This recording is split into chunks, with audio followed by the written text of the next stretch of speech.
Hello बच्चों, आपका हमारे चैनल शिक्षा घर में स्वागत है। जैसा कि आप लोगों के एग्ज़ाम की डेट आ गई है, सीबीटी एग्ज़ाम की, उसको ध्यान में रखते हुए मैंने आप लोगों के लिए कुछ इम्पॉर्टेंट क्वेश्चंस बनाए हैं। अगर आप इन क्वेश्चंस को देख लेते हैं तो आप निश्चित तौर पे सफलता प्राप्त करेंगे। ये क्वेश्चंस आपके जेई, आईटीआई, सीबीटी एग्ज़ाम सबके लिए इम्पॉर्टेंट है, तो कोशिश करिएगा पूरा वीडियो देखें। अगर आप मेरे चैनल पर नए हैं तो प्लीज़ मेरे चैनल को लाइक करिएगा, शेयर करिएगा एंड सब्सक्राइब करिएगा। चलिए देखते हैं, पहला क्वेश्चन देखते हैं। किस सामग्री से डीसी मोटर का आर्मेचर बना होता है? सिलिकॉन स्टील का बना होता है, माइल्ड स्टील का बना होता है, कठोर स्टील का बना होता है, कास्ट आयरन का बना होता है। तो बच्चों इसमें आंसर क्या होगा? सिलिकॉन स्टील का बना होता है। सिलिकॉन स्टील क्यों यूज़ करते हैं हम लोग? हिस्टोलिसिस लॉसेस को कम करने के लिए। चलिए अगला क्वेश्चन देखते हैं। निम्न में से किस अनुप्रयोग में उच्चतम स्टार्टिंग टॉर्क की आवश्यकता होती है? लेथ मशीन में, अपकेंद्री पंप में, लोकोमोटिव में, एयर ब्लोअर में। तो आपका लोकोमोटिव में हम लोग स्टार्टिंग टॉर्क हमको ज़्यादा चाहिए होते हैं, ठीक है। और लोकोमोटिव में हम लोग बच्चों डीसी मोटर का प्रयोग करते हैं।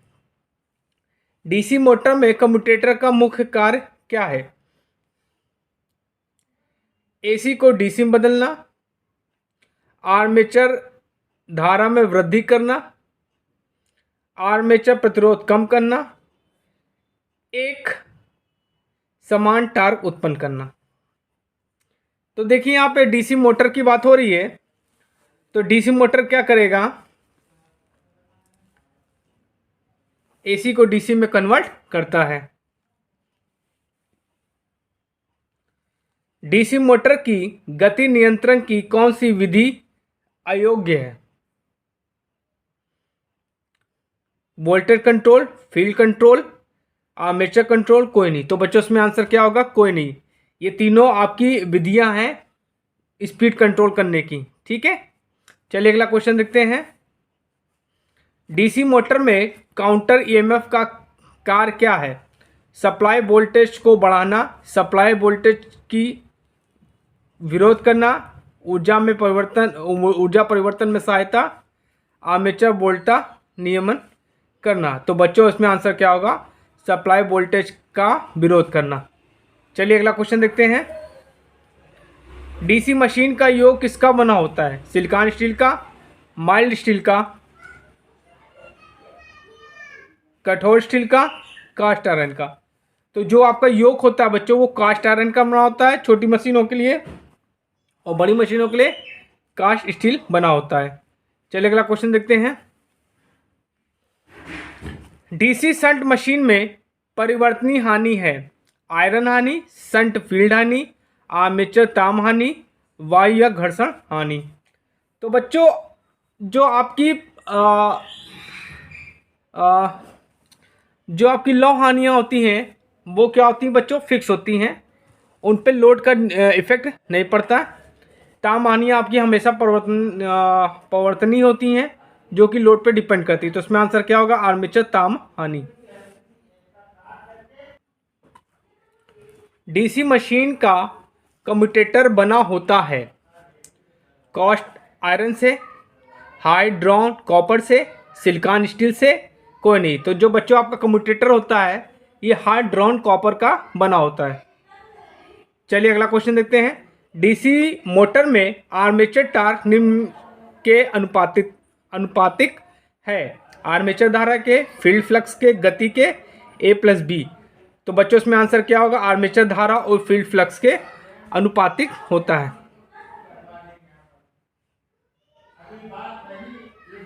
डीसी मशीन में पोल शू का निम्न में से कौन सा कार्य नहीं?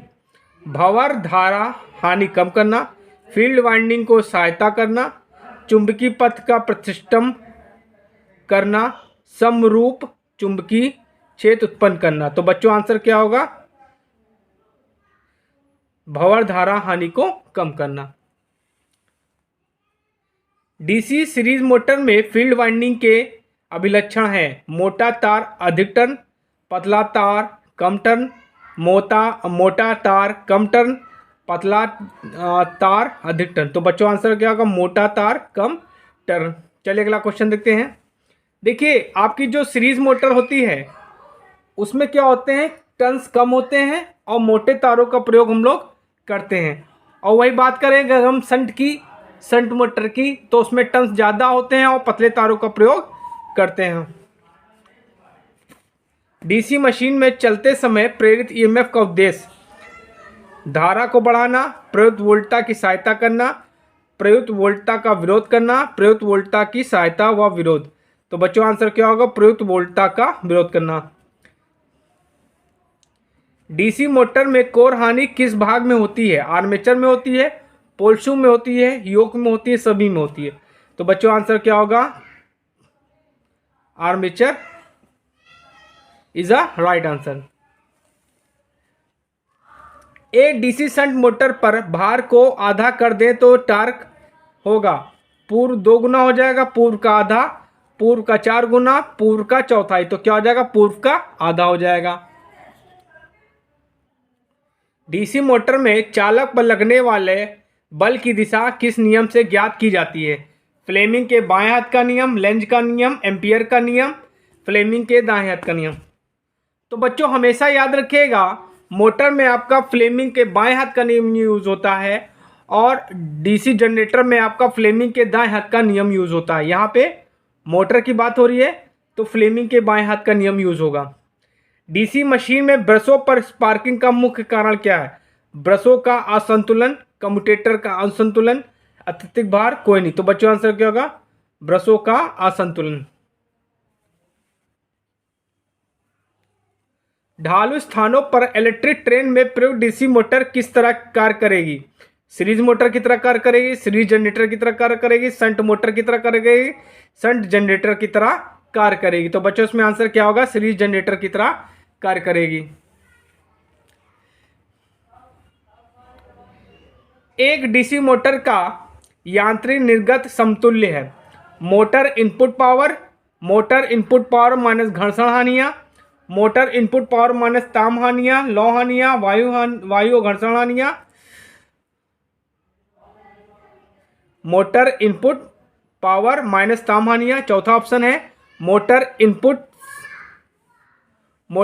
शक्ति माइनस कॉपर हानि, लौ हानि, वायु और घर्षण हानि। तो बच्चों इसमें आंसर चौथा आपका बिल्कुल सही है।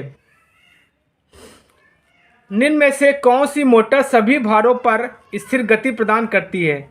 तो आपको बच्चों शंट मोटर जो होती है वो सभी भारों पर उसकी स्पीड लगभग सेम होती है।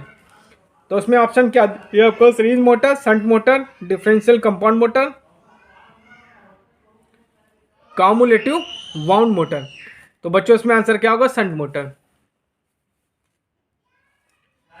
डीसी शंट मोटर की गति भार बढ़ने पर थोड़ी सी घटती है, थोड़ी सी बढ़ती है, असीमित बढ़ती है, अपरिवर्तित नहीं होती। तो बच्चों आंसर क्या होगा? थोड़ी सी घटती है।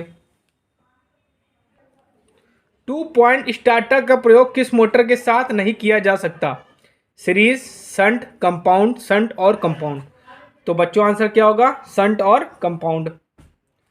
किस डीसी मोटर का प्रयोग भार उठाने और क्रेन में प्रयोग किया जाता है? DC series motor, DC shunt motor, DC cumulative compound motor, DC differential compound motor.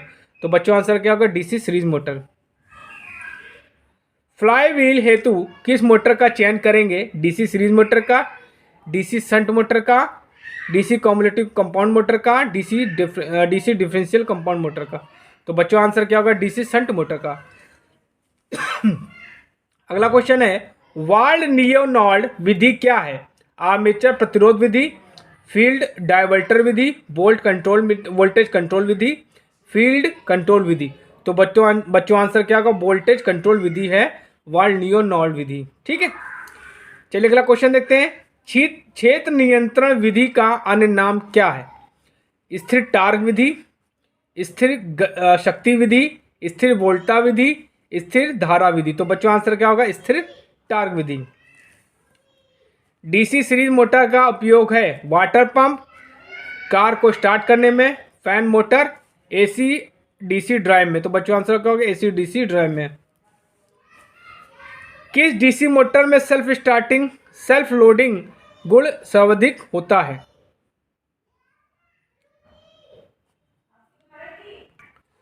DC motor में पश्च ईएमएफ के व्युत्क्रमानुपाती होता है। समांतर पथों की संख्या, ध्रुवों की संख्या, आर्मेचर चालकों की संख्या, फ्लक्स। तो बच्चों आंसर क्या होगा, समांतर पथों की संख्या। डैश डैश को कम करने के लिए आर्मेचर कोर पर परत चढ़ाई जाती है। हिस्टैरिसीस हानि, भंवर धारा हानि, लागत, वजन। तो बच्चों आंसर क्या होगा, भंवर धारा हानि। डीसी मोटर का बैक ईएमएफ किस पहलू पर निर्भर करता है? फील्ड फ्लक्स, ब्रश पदार्थ, कंडक्टर की आकृति, कम्यूटेटर का फ्लक्स। तो आंसर क्या होगा, फ्लक्स, फील्ड फ्लक्स। अगर मोटर की सॉफ्ट पुली ढीली हो तो क्या होगा? वॉशिंग मशीन वाइब्रेट नहीं करेगी, ड्रम नहीं घूमेगा, मशीन शोर करेगी, मोटर नहीं चलेगी। तो मशीन शोर करेगी। डीसी मोटर का वोल्टा समीकरण क्या होगा? V is in equal to E B minus I A R A, V is in equal to E B plus I A R A, V is in equal to E B I A minus R A, V is in equal to E B I A plus R A. तो बच्चों answer पहले second आपका बिल्कुल सही, V is in equal to E B plus I A plus R ए। आजकल DC motor का सर्वाधिक प्रयोग कहाँ किया जाता है? पंप सेट में करते हैं, एयर कंप्रेसर में करते हैं, विद्युत ट्रैक्शन में करते हैं, वॉशिंग मशीन में करते हैं। तो बच्चों आजकल डीसी मशीन का प्रयोग हम लोग कहाँ करते हैं? विद्युत ट्रैक्शन में, इलेक्ट्रिक ट्रैक्शन में ज़्यादा करते हैं। किस अनुप्रयोग में रेटेड टार्क की अपेक्षा उच्च स्टार्टिंग टार्क की आवश्यकता होती है? ब्लोअर में, कंप्रेसर में, एयर कंप्रेसर में, अपकेंद्री बल में। तो बच्चों आंसर क्या होगा, एयर कंप्रेसर में।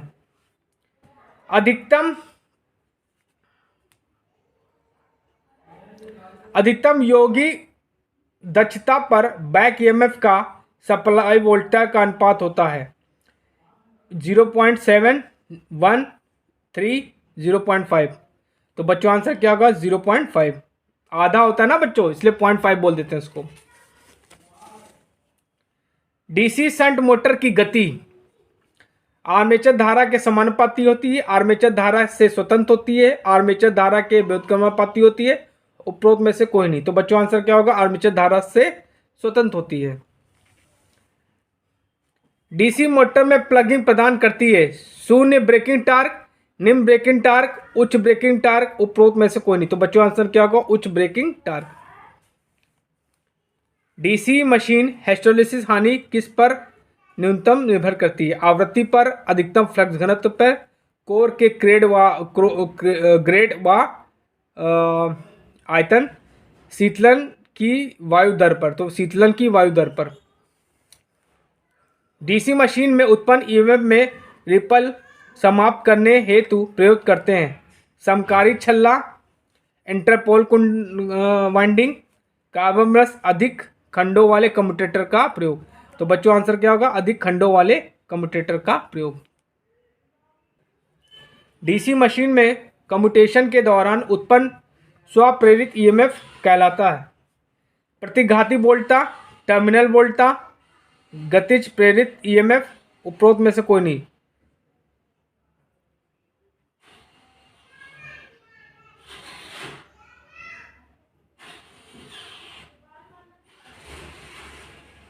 तो बच्चों आंसर क्या होगा, गतिज प्रेरित ईएमएफ। डीसी श्रेणी मोटर में आर्मेचर धारा व टार्क में संबंध है T is directly proportional to I, root T is directly proportional to I, T is directly proportional to root I और T की power 3/2 into directly proportional to I। तो बच्चों आंसर आपका B सही है। डीसी मोटर की दक्षता वक्र या प्रकृति है पहले बढ़ता है फिर घटता है, पहले घटता है फिर बढ़ता है, पहले स्थिर रहता है फिर घटता है, पहले स्थिर रहता है फिर बढ़ता है। तो बच्चों आंसर क्या होगा, पहले बढ़ता है फिर घटता है। डीसी मोटर में मंदन परीक्षण डैश डैश के लिए किया जाता है लौह हानि, लाभ हानि, स्ट्रे हानि, भंवर धारा हानि। तो बच्चों आंसर क्या होगा? स्ट्रे हानि। डीसी मोटर में होम किन्सन टेस्ट किया जाता है पूर्ण भार पर, शून्य भार पर, निम्न भार पर, आधे भार पर। तो क्या होगा? पूर्ण भार पर। ए डीसी मोटर में टार्क डैश डैश उत्पादित करता है rotor lamination, end plate, pole shoe, commutator. तो आंसर क्या होगा? कम्यूटेटर। निम्न में से कौन सी इंसुलेशन सामग्री क्लास बी श्रेणी की है? कॉटन, ब्रास, फाइबर ग्लास, लोहे राइट पेपर, लेथेराइट पेपर होगा। ये गलत लिखा है बच्चे ने, फाइबर ग्लास होगा इसमें आंसर। सिलिकॉन स्टील का उपयोग डैश डैश हानियों को कम करने के लिए किया जाता है भंवर धारा हानि, घर्षण हानि, लाभ, सहथिल हानि। तो बच्चों इसमें आंसर क्या होगा? सहथिल हानि। डीसी शंट मोटर का उपयोग इनमें से किसमें नहीं किया जाता? Electric trains, cast car machine, खराद मशीन, मशीन और टूल्स। देखिए मशीन और टूल्स में भी शंट मोटर यूज होती है, खराद मशीन में भी होती है और वुड वर्किंग मशीन में भी होती है। इलेक्ट्रिक ट्रेन्स में आपका डीसी सीरीज मोटर यूज होता है। किस सूत्र का प्रयोग अल्टरनेटर द्वारा उत्पादित ईएमएफ गणना के लिए होता है? EV is equal to 4.44 FT KP KD, EAV is equal to 4.445 FT, EAV is equal to 1.115 FT KP KD, EAV is equal to 6.65 ZN/KD। तो बच्चों इसमें आंसर क्या होगा आपका? पहला बिल्कुल सही आंसर है। किस प्रकार का रोटर अधिक शोर पैदा करता है? सैलिएंट पोल रोटर, दोनों, बेलनाकार पोल रोटर, ये दोनों, या नन। तो बच्चों आंसर क्या होगा? सैलिएंट पोल रोटर जो है सबसे अधिक शोर पैदा करता है। पिच फैक्टर का मात्रक होता है वोल्ट होता है, वाट होता है, एम्पियर पर मीटर होता है, नन। तो बच्चों इसमें आंसर क्या होगा? नन होता है। डिस्ट्रीब्यूशन फैक्टर का मान सदैव होता है एक से कम होता है या इकाई से कम होता है, इकाई से अधिक, इकाई के बराबर, शून्य। तो बच्चों आंसर क्या होगा? इकाई से कम। किसी अल्टरनेटर की ईएमएफ बढ़ानी हो तो फील्ड को रेगुलेट करके फ्लक्स को बढ़ाते हैं, इंडक्टर लगाकर, कैपेसिटर लगाकर, वोल्टेज कम करके। तो बच्चों आंसर क्या होगा? फील्ड को रेगुलेट करके फ्लक्स को बढ़ाते हैं। प्रत्यावर्तक का प्रचालन सिद्धांत निम्न में से किसके समान होता है? AC generator, DC generator, transformer, none. तो बच्चों आंसर क्या होगा? DC generator. शीतलन की क्रिया में सबसे कम घर्षण हानि उत्पन्न करने वाला शीतलक है? जल है, हाइड्रोजन है, तेल है, नाइट्रोजन है। तो बच्चों इसमें आंसर क्या होगा? हाइड्रोजन। वह मशीन जो स्टीम टरबाइन से चलती है डैश डैश कहलाती है? टर्बो अल्टरनेटर, हाइड्रो अल्टरनेटर, गैसीय अल्टरनेटर, वाष्प अल्टरनेटर। तो बच्चों आंसर क्या होगा? Turbo alternator. एसी जनरेटर में आर्मेचर का कोर बना होता है इस्पात का, नरम लोहे का, टिन का और मृदु लोहे का। तो बच्चों आंसर क्या होगा? नरम लोहे का। निम्न में से किस बात पर अल्टरनेटर में जनित ईएमएफ की आवृत्ति निर्भर करती है? अल्टरनेटर के ध्रुवों की संख्या पर, अल्टरनेटर के आकार पर, अल्टरनेटर की गति पर, ए और बी दोनों। तो बच्चों आंसर क्या होगा? ए और बी दोनों। किस सूत्र द्वारा अल्टरनेटर की वोल्टा नियमन ज्ञात होती है? VR is equal to VNL minus VFL upon VFL into 100। VR is equal to, VR मतलब है voltage regulation, VNL plus VFL upon VNL into 100। VR is equal to VNL minus V F L upon V N L into 100। V R is equal to V N L plus V F L upon V F L into 100। तो बच्चों answer इसमें होगा आपका पहला बिल्कुल सही है। इनमें से कौन अल्टरनेटर में होने वाली क्षति है? ताम्र क्षति, यांत्रिक क्षति, लौ क्षति, सभी। तो बच्चों आंसर क्या होगा? सभी। टर्मिनल वोल्टेज क्या होगा जब अल्टरनेटर का लोड हटा दिया जाए? बढ़ेगी, समान रहेगी, घटेगी या एक दिशा होगी? तो बच्चों आंसर क्या होगा? बढ़ेगी। किसी अल्टरनेटर में पूर्ण लोड अवस्था में शून्य लोड तक होने वाला परिवर्तन कहलाता है तुल्यांकीकरण कहलाता है, वोल्टेज रेगुलेशन कहलाता है, पिच फैक्टर कहलाता है, डिस्ट्रीब्यूशन फैक्टर कहलाता है। तो बच्चों क्या कहलाता है? वोल्टा नियमन या वोल्टेज रेगुलेशन कहलाता है। अल्टरनेटर ब्रश निम्नलिखित पर आरोपित होता है? स्लिप रिंग पे, कम्यूटेटर पे, रोटर पर, डायोड पे। तो बच्चों आंसर क्या होगा?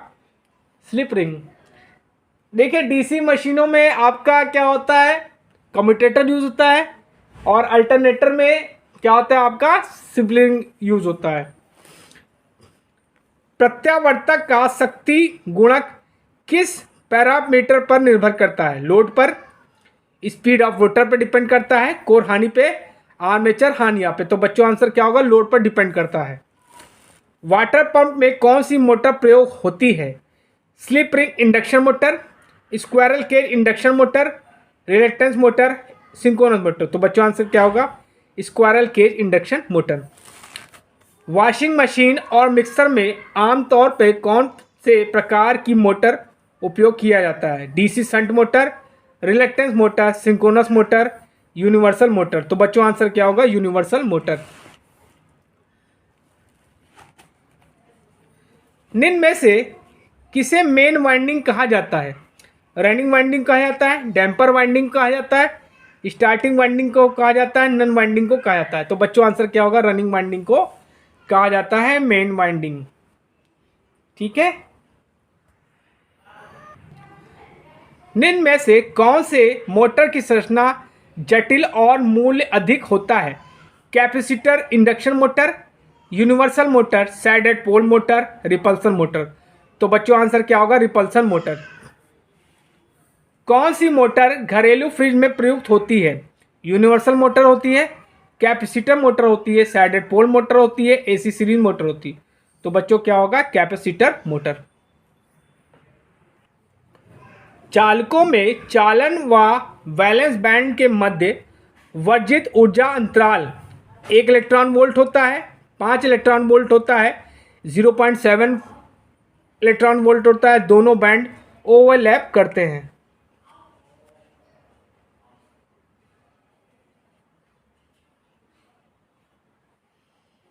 तो बच्चों क्या होता है? चालकों में क्या होता है? ओवरलैप करते हैं। क्या करते हैं? ओवरलैप करते हैं।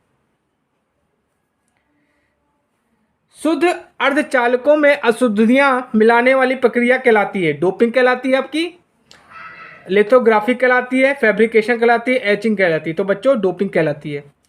जर्मेनियम की संयोजकता है? 2 है, 3 है, 4 है, 5 है। तो बच्चों आंसर क्या होगा? 4 होगा।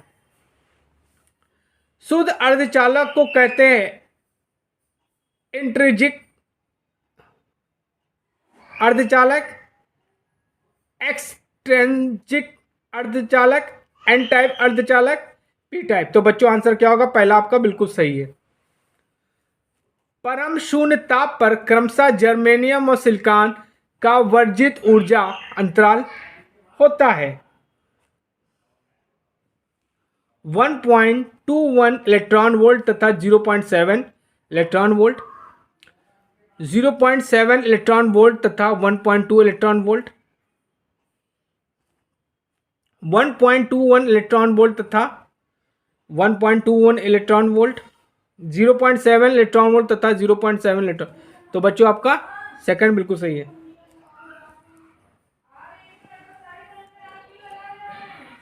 निम्न में से दाता अशुद्धि है?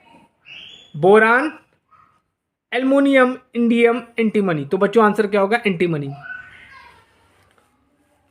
परम शून्य ताप पर शुद्ध अर्धचालक व्यवहार करता है चालक की भांति, विद्युत रोधी की भांति, एक्सट्रेंजिक अर्धचालक की भांति, उपरोक्त में से कोई नहीं।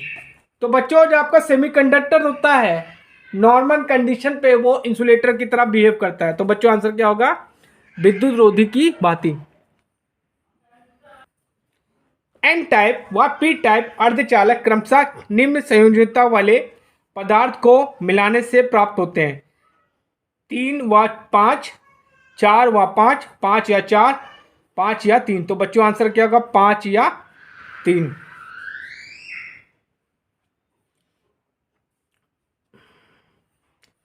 शुद्ध अर्धचालक में ताप वृद्धि होने पर उनकी चालकता बढ़ती है, कम हो जाती है, शून्य हो जाती है, अनंत हो जाती है।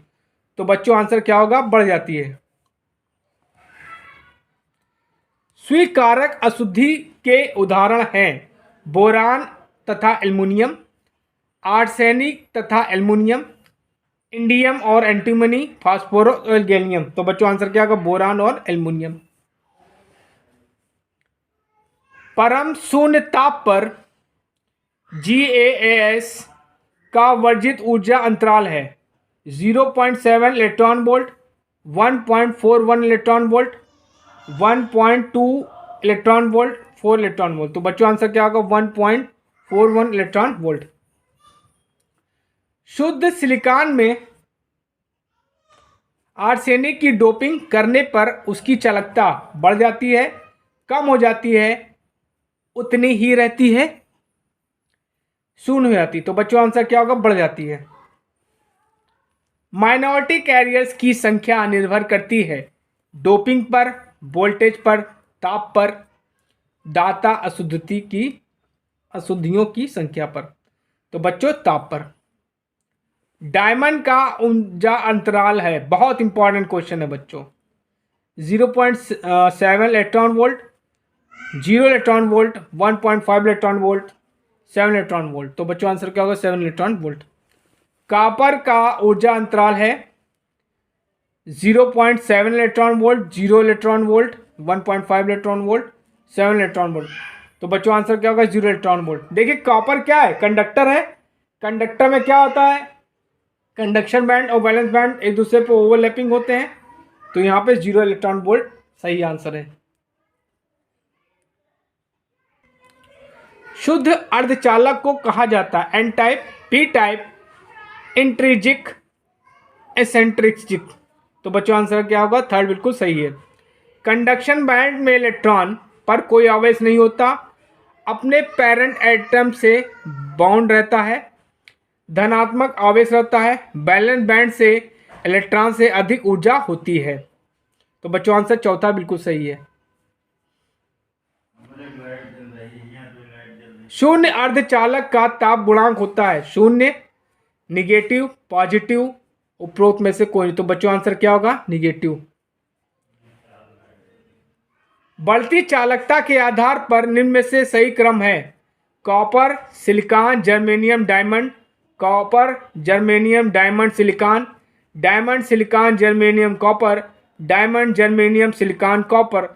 तो बच्चों आंसर क्या होगा? Diamond, silicon, germanium, copper. बढ़ते वर्जित ऊर्जा अंतराल Eg के आधार पर सही क्रम है: aluminium, germanium, silicon, GaS, Al, GaS, GeSi, GaS, aluminium, germanium, silicon, aluminium, germanium, GaSi। तो बच्चों आंसर क्या होगा? पहला ऑप्शन बिल्कुल सही है। तो बच्चों आज मैंने आपको बहुत इंपॉर्टेंट क्वेश्चंस बताए हैं। कुछ इलेक्ट्रॉनिक्स के क्वेश्चन बताए हैं आपको, कुछ आपको डीसी मोटर, कुछ डीसी जनरेटर, कुछ अल्टरनेटर के क्वेश्चन बताए हैं। इन क्वेश्चंस को ध्यान से देखिएगा, समझिएगा, हो सकेगा तो अपने नोट्स में लिख लीजिएगा, जो कि आपके CBT एग्ज़ाम, आपके UPPCL एग्ज़ाम, JEE एग्ज़ाम सब में काम आने वाले हैं। और अगर आप मेरे चैनल पर नए हैं तो प्लीज़ मेरे चैनल को लाइक करिए, शेयर करिए, सब्सक्राइब करिए। जिससे आपके लिए मैं और अच्छे अच्छे वीडियोस बना सकूं। Thank you. पहला क्वेश्चन है, पूछा है कि विभवांतर जो होता है पोटेंशियल डिफरेंस है। ये क्वेश्चन आपका BSNL TTA 25 सितंबर 2016 में पूछा गया है। क्या है? एक अदिश राशि है, एक सदिश राशि है, दोनों है, कोई नहीं है। ठीक है, तो विभवांतर आपका अदिश राशि है। विभवांतर आपका अदिश राशि है। ठीक है, देखिए सदिश राशि क्या होती है, अदिश राशि क्या होती है। सदिश राशि वो होती हैं जिनमें परिमाण होता है और दिशा होती है। ठीक, लेकिन जो आपकी अदिश राशि होती है उसमें क्या होता है, दिशा नहीं होती, परिमाण होता है सिर्फ। ठीक है, तो ये आपकी अदिश राशि है। चलिए अगला क्वेश्चन देखते हैं। एक संधारित्र विरोध करता है। ठीक है, BSNL TTA 28 सितंबर 2016 में क्वेश्चन ये पूछा गया है। बच्चों जितने भी मैं क्वेश्चन बता रहा हूँ सब ये आपके कंपटीशन में आए हुए हैं क्वेश्चन। इन क्वेश्चन को ध्यान से देखिएगा। एक संधारित्र विरोध करता है, धारा में परिवर्तन, वोल्टा में परिवर्तन, धारा और वोल्टा दोनों में परिवर्तन, कोई नहीं। तो देखिए संधारित्र विरोध किसका करता है, वोल्टा में परिवर्तन का। ठीक है, चलिए अगला क्वेश्चन देखते हैं। बिजली के बल्ब के तंतु किसके बने होते हैं? तंतु मतलब फिलामेंट। नाइक्रोम का बना होता है, कार्बन का बना होता है, तांबा का बना होता है, टंगस्टन का बना होता है। तो ये बच्चों क्या होता है, नाइक्रोम का बना होता है। किसका बना होता है? नाइक्रोम का। अगर आपसे पूछ लिया जाए कि विद्युत हीटर में जो आपकी कॉइल होती है वो किसकी बनी होती है, ठीक है, तो वो नाइक्रोम की बनी होती है। और जो बल्ब के फिलामेंट बनेंगे वो किसके बनेंगे? टंगस्टन के बनेंगे। किसके बनेंगे? टंगस्टन के। इसका यूज कहाँ करते हैं हम लोग? हीटर में। और तांबे का प्रयोग हम लोग क्या करते हैं? वाइंडिंग बनाने में करते हैं, वाइंडिंग में। ठीक, कार्बन ये ब्रशेस बनाए जाते हैं, कार्बन के ब्रशेस बनाए जाते हैं, जो जनरेटर मोटर में यूज होते हैं। ठीक है, चलिए अगला क्वेश्चन देखते हैं। पैरामैग्नेटिक मटेरियल की सस्टेबिलिटी होती है, धनात्मक और कम होती है, ऋणात्मक और कम होती है, धनात्मक और अधिक होती है, ऋणात्मक एवं अधिक होती है। तो बच्चों इसमें आंसर क्या होगा? धनात्मक और कम होती है। ठीक है, चलिए अगला क्वेश्चन देखते हैं। एक विद्युत परिपथ में रिलेक्टिविटी डैश डैश के समरूप होती है। ठीक है, specific resistance, conductivity, current density. देखिए रिलेक्टेंस जो होता है वो रेजिस्टेंस के इक्विवेलेंट सेम होता है। और यहाँ पे आपसे पूछा रिलेक्टिविटी, तो रिलेक्टिविटी क्या होगी? स्पेसिफिक रेजिस्टेंस के समरूप होगी। ठीक है, इसको हम लोग स्पेसिफिक रेजिस्टेंस या रेजिस्टिविटी भी कहते हैं। चलिए अगला क्वेश्चन देखते हैं। निम्नलिखित में से कौन सा समीकरण एक पदार्थ में भंवर धारा हानि के लिए सही सूत्र है? ठीक है, K into B max square F square T square V, K into B max की power square F V, eta into B max square F square V square, K into B max की power 1.6 F square V square. तो बच्चों आपका ये answer बिल्कुल सही है। ये आपका ईडी करंट लॉसेस का फॉर्मूला होता है, ईडी करंट लॉसेस। अगर आपसे कोई पूछता है हिस्टेरेसिस लॉसेस का फॉर्मूला क्या होता है? हिस्टेरेसिस, तो इसका फॉर्मूला होता है W H is equal to K H B max की पावर 1.6 एफ वी। ठीक है, ठीक, तो मैंने आपको एडी करंट का भी बता दिया और हिस्टैरिसीस लॉस का भी बता दिया। चुंबकीय पारगम की एसआई यूनिट है हेनरी, वेबर, टेस्ला, कूलाम। तो बच्चों इसमें आंसर क्या होगा? तो इसमें पारगम की क्या होगी? हेनरी होगी। क्या होगी? हेनरी होगी। चलिए अगला क्वेश्चन देखते हैं। निम्नलिखित में से कौन सा विषम चुंबकीय पदार्थ है?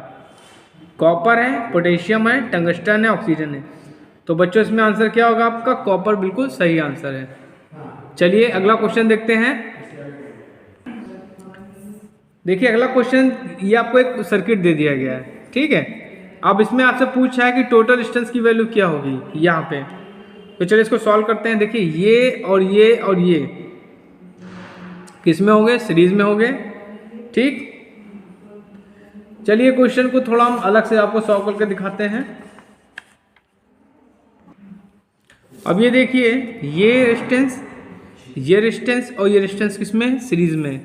तो सीरीज में जोड़ेंगे तो क्या आ जाएगा? R is equal to 4 + 5 + 3। तो क्या हो जाएगा? ये 12 आ जाएगा, ठीक। अब जो 12 रेजिस्टेंस आएगा वो क्या होगा? इस रेजिस्टेंस के पैरेलल हो जाएगा। तो नया सर्किट बना लेते हैं हम यहाँ पे, क्योंकि आप circuit step by step solve करेंगे तभी आपके आ जाएगा, नहीं तो नहीं आएगा। ये 4 ओम हो गया, ये 6 ओम हो गया, ये 3 ओम हो गया, ठीक। ये 3 ओम हो गया, ये 4 ओम हो गया, ठीक। अब इनके जो आपका आएगा वो पैरेलल में आएगा। तो ये हो गया आपका 12। अब ये दोनों पैरेलल में हो गए तो दो पैरेलल रेजिस्टेंस होते हैं, तो उनका इक्विवेलेंट रेजिस्टेंस निकालने का फॉर्मूला क्या होता है? दोनों गुणा कर देंगे और दोनों को फिर जोड़ देंगे, 16 हो जाएगा। 4 चौक 16, 4 तें 12। तो नया सर्किट आपका क्या आया? नया इन दोनों का रिजल्टेंट कितना आया आपका? 3 आया। अब 3 जो होगा इसके सीरीज में हो जाएगा, ठीक है। तो इसको सॉल्व करते हैं।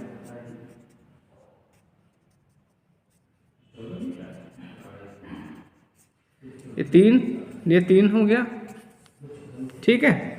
और ये आपका 6 हो गया, ये आपका 4 हो गया, ये आपका 3 हो गया। अब देखिए ये दोनों किस में आ गए? सीरीज में आ गए। सीरीज का क्या होगा? 6 हो जाएगा, 6। अब ये दोनों किस में हो जाएंगे? पैरेलल में आ जाएंगे, 6 हो ये। तो इनको सॉल्व करेंगे तो 6 × 6 12, 6 दूनी 12, 3। तो कितना आ जाएगा आपका? 3 आ जाएगा। फिर नया सर्किट क्या बनेगा? ये आपका ये हो गया, ये आपका और ये आपका, ये 4 हो गया आपका। इन दोनों का रिजल्टेंट 3 आ गया और ये 3। तो कितना आंसर आएगा? तीनों फिर सीरीज में हो जाएंगे तो टोटल डिस्टेंस आपका कितना आ जाएगा? REQ ये जाएगा आपका 10 ओम। तो आपका 10 ओम आंसर आना चाहिए। तो ये आपका 10 ओम बिल्कुल सही है। चलिए अगला क्वेश्चन देखते हैं। निम्नलिखित में से कौन से विद्युतीय नेटवर्क में सक्रिय अवयव है? वोल्टेज और जनरेटर, इंडक्टर, रेजिस्टेंस, ट्रांसफार्मर। तो बच्चों इसमें आंसर क्या होगा? वोल्टेज सोर्स और जनरेटर। चलिए अगला क्वेश्चन देखते हैं। एक नेटवर्क जिसकी एक शाखा में बैटरी सोर्स जुड़ा है वह डैश होगा? लीनियर नेटवर्क होगा, एक्टिव नेटवर्क होगा, बायलैटरल नेटवर्क होगा, पैसिव नेटवर्क होगा। तो वो क्या होगा बच्चों? आपका एक्टिव नेटवर्क होगा। चलिए अगला क्वेश्चन देखते हैं।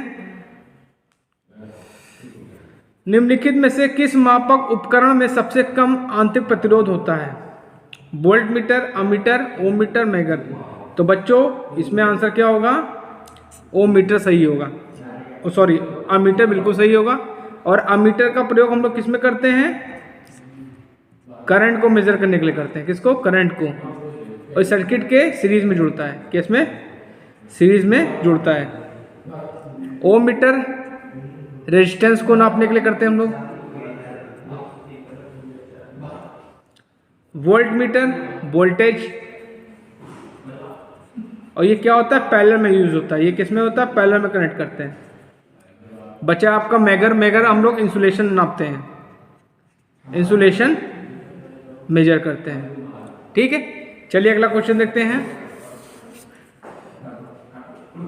हार्ट वायु यंत्र में होते हैं स्क्वायर्ड स्केल होते हैं, यूनिफॉर्म स्केल होती है, लॉन्ग स्केल होती है, नन होती है। तो क्या होता है? स्क्वायर्ड स्केल होती है। चलिए अगला क्वेश्चन देखते हैं। पंखे में कैपेसिटर का क्या प्रयोजन है?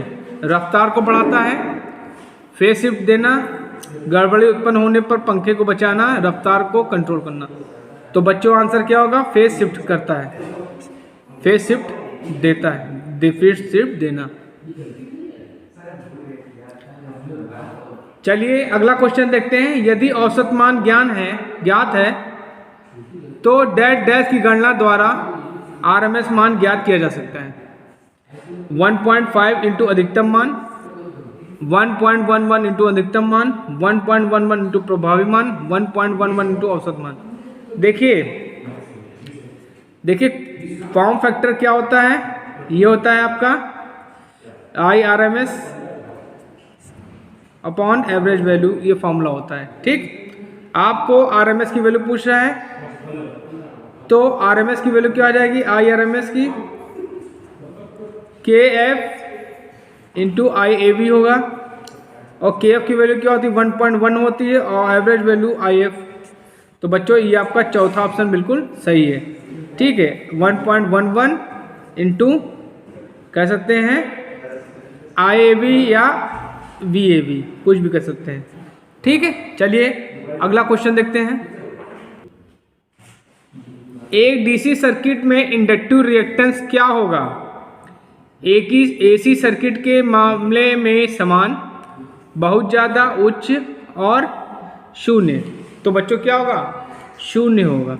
देखिए क्या होता है कि XL इज इक्वल टू क्या होता है? 2 पाई FL होता है, 2 पाई FL होता है, 2 पाई FL होता है। F आपकी क्या है? फ्रीक्वेंसी है। और DC में क्या होती है? फ्रीक्वेंसी क्या होती है? 0 होती है। DC में फ्रीक्वेंसी की वैल्यू 0 होती है। तो जब यहाँ पे F की वैल्यू हम यहाँ रखेंगे तो XL भी क्या हो जाएगा? 0 हो जाएगा। इट मीन्स इंडक्टिव रिएक्टेंस आपका क्या हो जाएगा? 0 हो जाएगा। समझ में आया बच्चों? चलिए अगला क्वेश्चन देखते हैं। यदि कुंडल का प्रतिरोध 15 ओम है, मतलब R की वैल्यू कितनी दी आपको? 15 ओम दे दी है। प्रतिबाधा आपको दी है Z 25। तो आपको प्रेरण की प्रतिकार्यता निकालनी है, मतलब XL की वैल्यू निकालनी है। तो XL की वैल्यू क्या आ जाएगी? Under root Z square minus R square लगाइए। Z की वैल्यू क्या है? 25 का स्क्वायर माइनस 15 का स्क्वायर। ठीक है, तो 25 का स्क्वायर कितना हो जाएगा? 625, और 15 का 225। तो इसको सॉल्व करेंगे, आपका 400 आएगा। 400 का स्क्वायर रूट निकलेगा 20। तो आपका 20 आंसर बिल्कुल सही है, 20 ओम बिल्कुल सही है। चलिए अगला क्वेश्चन देखते हैं। इनमें से किस प्रकार का वाट मीटर सिर्फ AC पर इस्तेमाल किया जाता है? Induction type watt meter, dynamometer type, suspended coil turns watt meter, electrostatic type watt meter, none. तो बच्चों आंसर क्या होगा? इंडक्शन टाइप वाट मीटर का प्रयोग हम लोग करते हैं। चलिए अगला क्वेश्चन देखते हैं। लेड एसिड बैटरी में सेपरेटर की सामग्री किस प्रकार की होती है? कठोर होती है, नरम होती है, घुलनशील होती है, छिद्र युक्त होती है? तो बच्चों क्या होती है? छिद्र युक्त होती है। चलिए अगला क्वेश्चन देखते हैं। स्थिर वोल्टेज स्रोत में आंतरिक प्रतिरोध निम्न होता है, दक्षता निम्न होती है, आंतरिक प्रतिरोध उच्च होता है, करंट क्षमता न्यून होती है। तो बच्चों आंसर क्या होगा? आंतरिक प्रतिरोध निम्न होता है। चलिए अगला क्वेश्चन देखते हैं।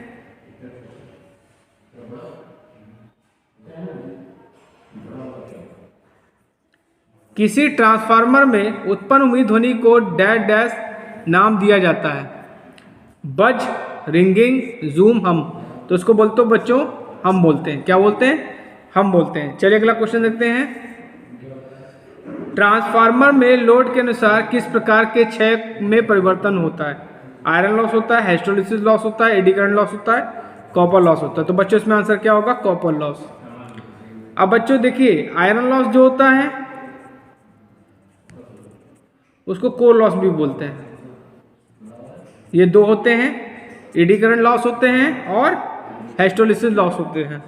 और ये क्या होते हैं, ये फिक्स्ड लॉसेज होते हैं। क्या होते हैं, ये फिक्स्ड लॉसेज होते हैं। आयरन लॉसेज जो होते हैं आपके फिक्स्ड लॉसेज होते हैं, इन पर लोड का कोई फर्क नहीं पड़ता। लेकिन जो आपका कॉपर है, कॉपर लॉस, वो क्या होते हैं, वाइंडिंग में होते हैं। कहाँ होते हैं, वाइंडिंग में होते हैं। और जो कोर लॉसेज होते हैं वो कहाँ होती हैं, आयरन लॉसेज जो होती है कोर में होती हैं। ठीक है, ये लोड पे, जो आपकी कॉपर लॉस होती है लोड पर डिपेंड करती है। किस पे डिपेंड करती है, लोड पर डिपेंड करती है। चलिए अगला क्वेश्चन देखते हैं। ट्रांसफार्मर पर शॉर्ट सर्किट परीक्षण क्या निर्धारित करने के लिए किया जाता है। हिस्टोलिसिस लॉसेज ज्ञात करने के लिए किया जाता है, कोर लॉसेज ज्ञात करने के लिए, copper losses, eddy current losses. जो आपका शॉर्ट सर्किट होता है उसे हम लोग कॉपर लॉसेज ज्ञात करते हैं। ठीक है, और शॉर्ट सर्किट मैं लिख देता हूँ। शॉर्ट सर्किट के लिए शॉर्ट सर्किट टेस्ट क्या होता है, कॉपर लॉसेज। और जो आपका ओपन सर्किट होता है वो क्या होता है, आयरन लॉस निकालने के लिए। ठीक है, चलिए अगला क्वेश्चन देखते हैं।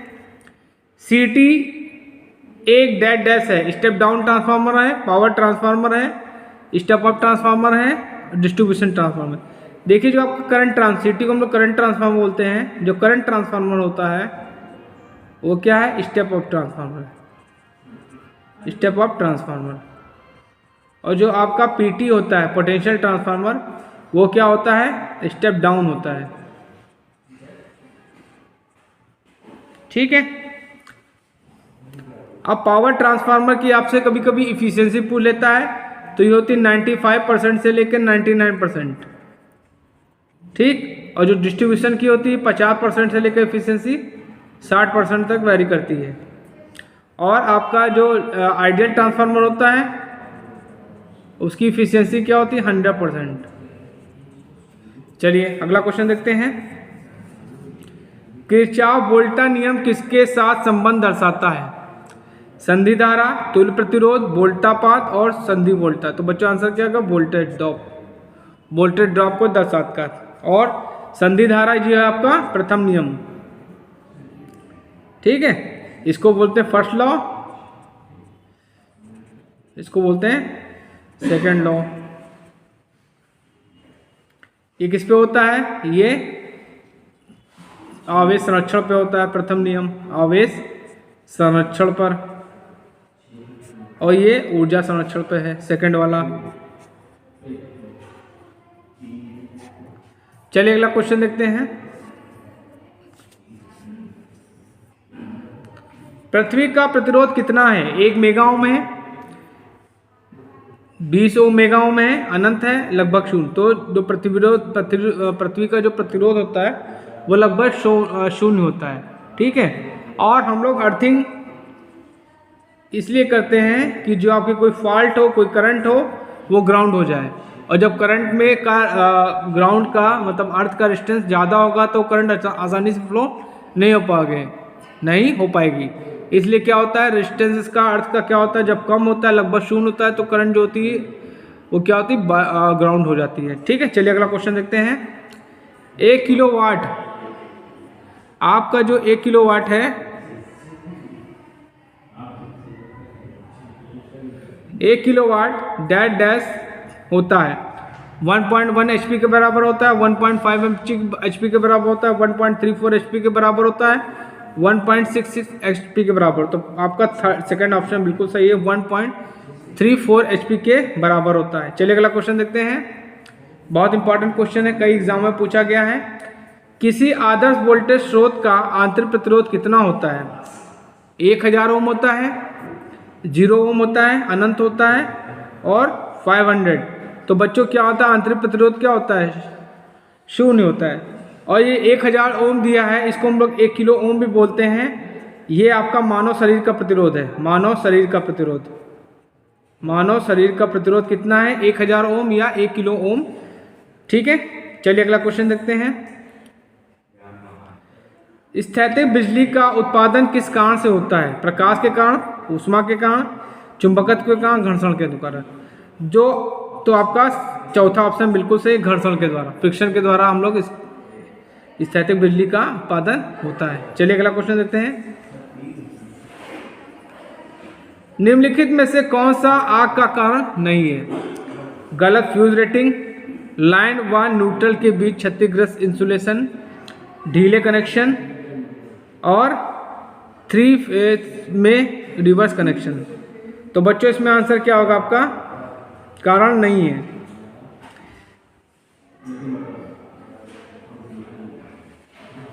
चौथा ऑप्शन बिल्कुल सही है, 3 फेज मोटर में रिवर्स कनेक्शन। ठीक है, चलिए अगला क्वेश्चन देखते हैं। बिना किसी क्षति के मानव अधिकतम कितनी धारा स्तर को सहन कर सकता है? 1 milli ampere, 15 milli ampere, 100 milli ampere, 5 ampere.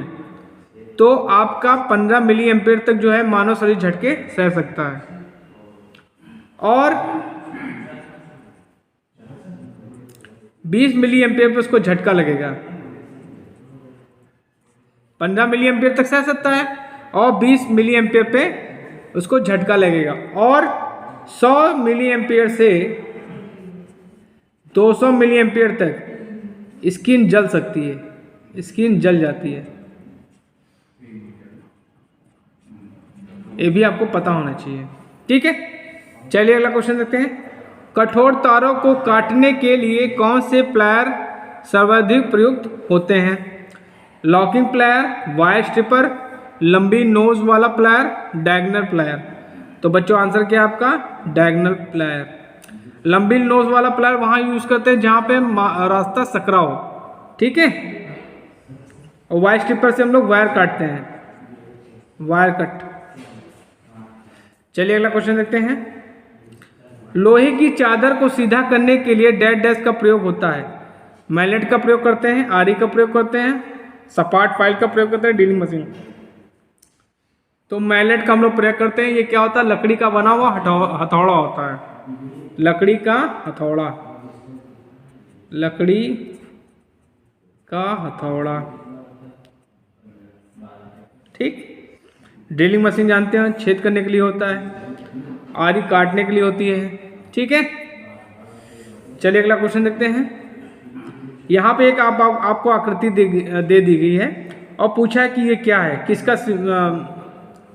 ठीक किसको डिनोट करता है? SCR को करता है, ट्राई को करता है, डाई को करता है, और UJT को। तो बच्चों ये UJT को करता है। ठीक है, SCR का क्या होता है? SCR का सिंबल ये होता है। ठीक है, और डायोड का आपका ये सिंबल होता है। ठीक, चलिए अगला क्वेश्चन देखते हैं। चालकता का विलोम होता है, प्रतिरोधकता होता है, प्रवेशीयता होता है, चुंबकशीलता होता है, प्रत्यास होता है। तो इसका ये प्रतिरोधकता जो है ये चालकता का अपोजिट है। ठीक, और ये जो आपका प्रत्यास है ये आपका परमियंस का उल्टा है। ठीक है, और चालकता की जो यूनिट होती है वो क्या होती है? इसको रिप्रेजेंट करते हैं जी से, और यूनिट होती है महो, महो और साइमन।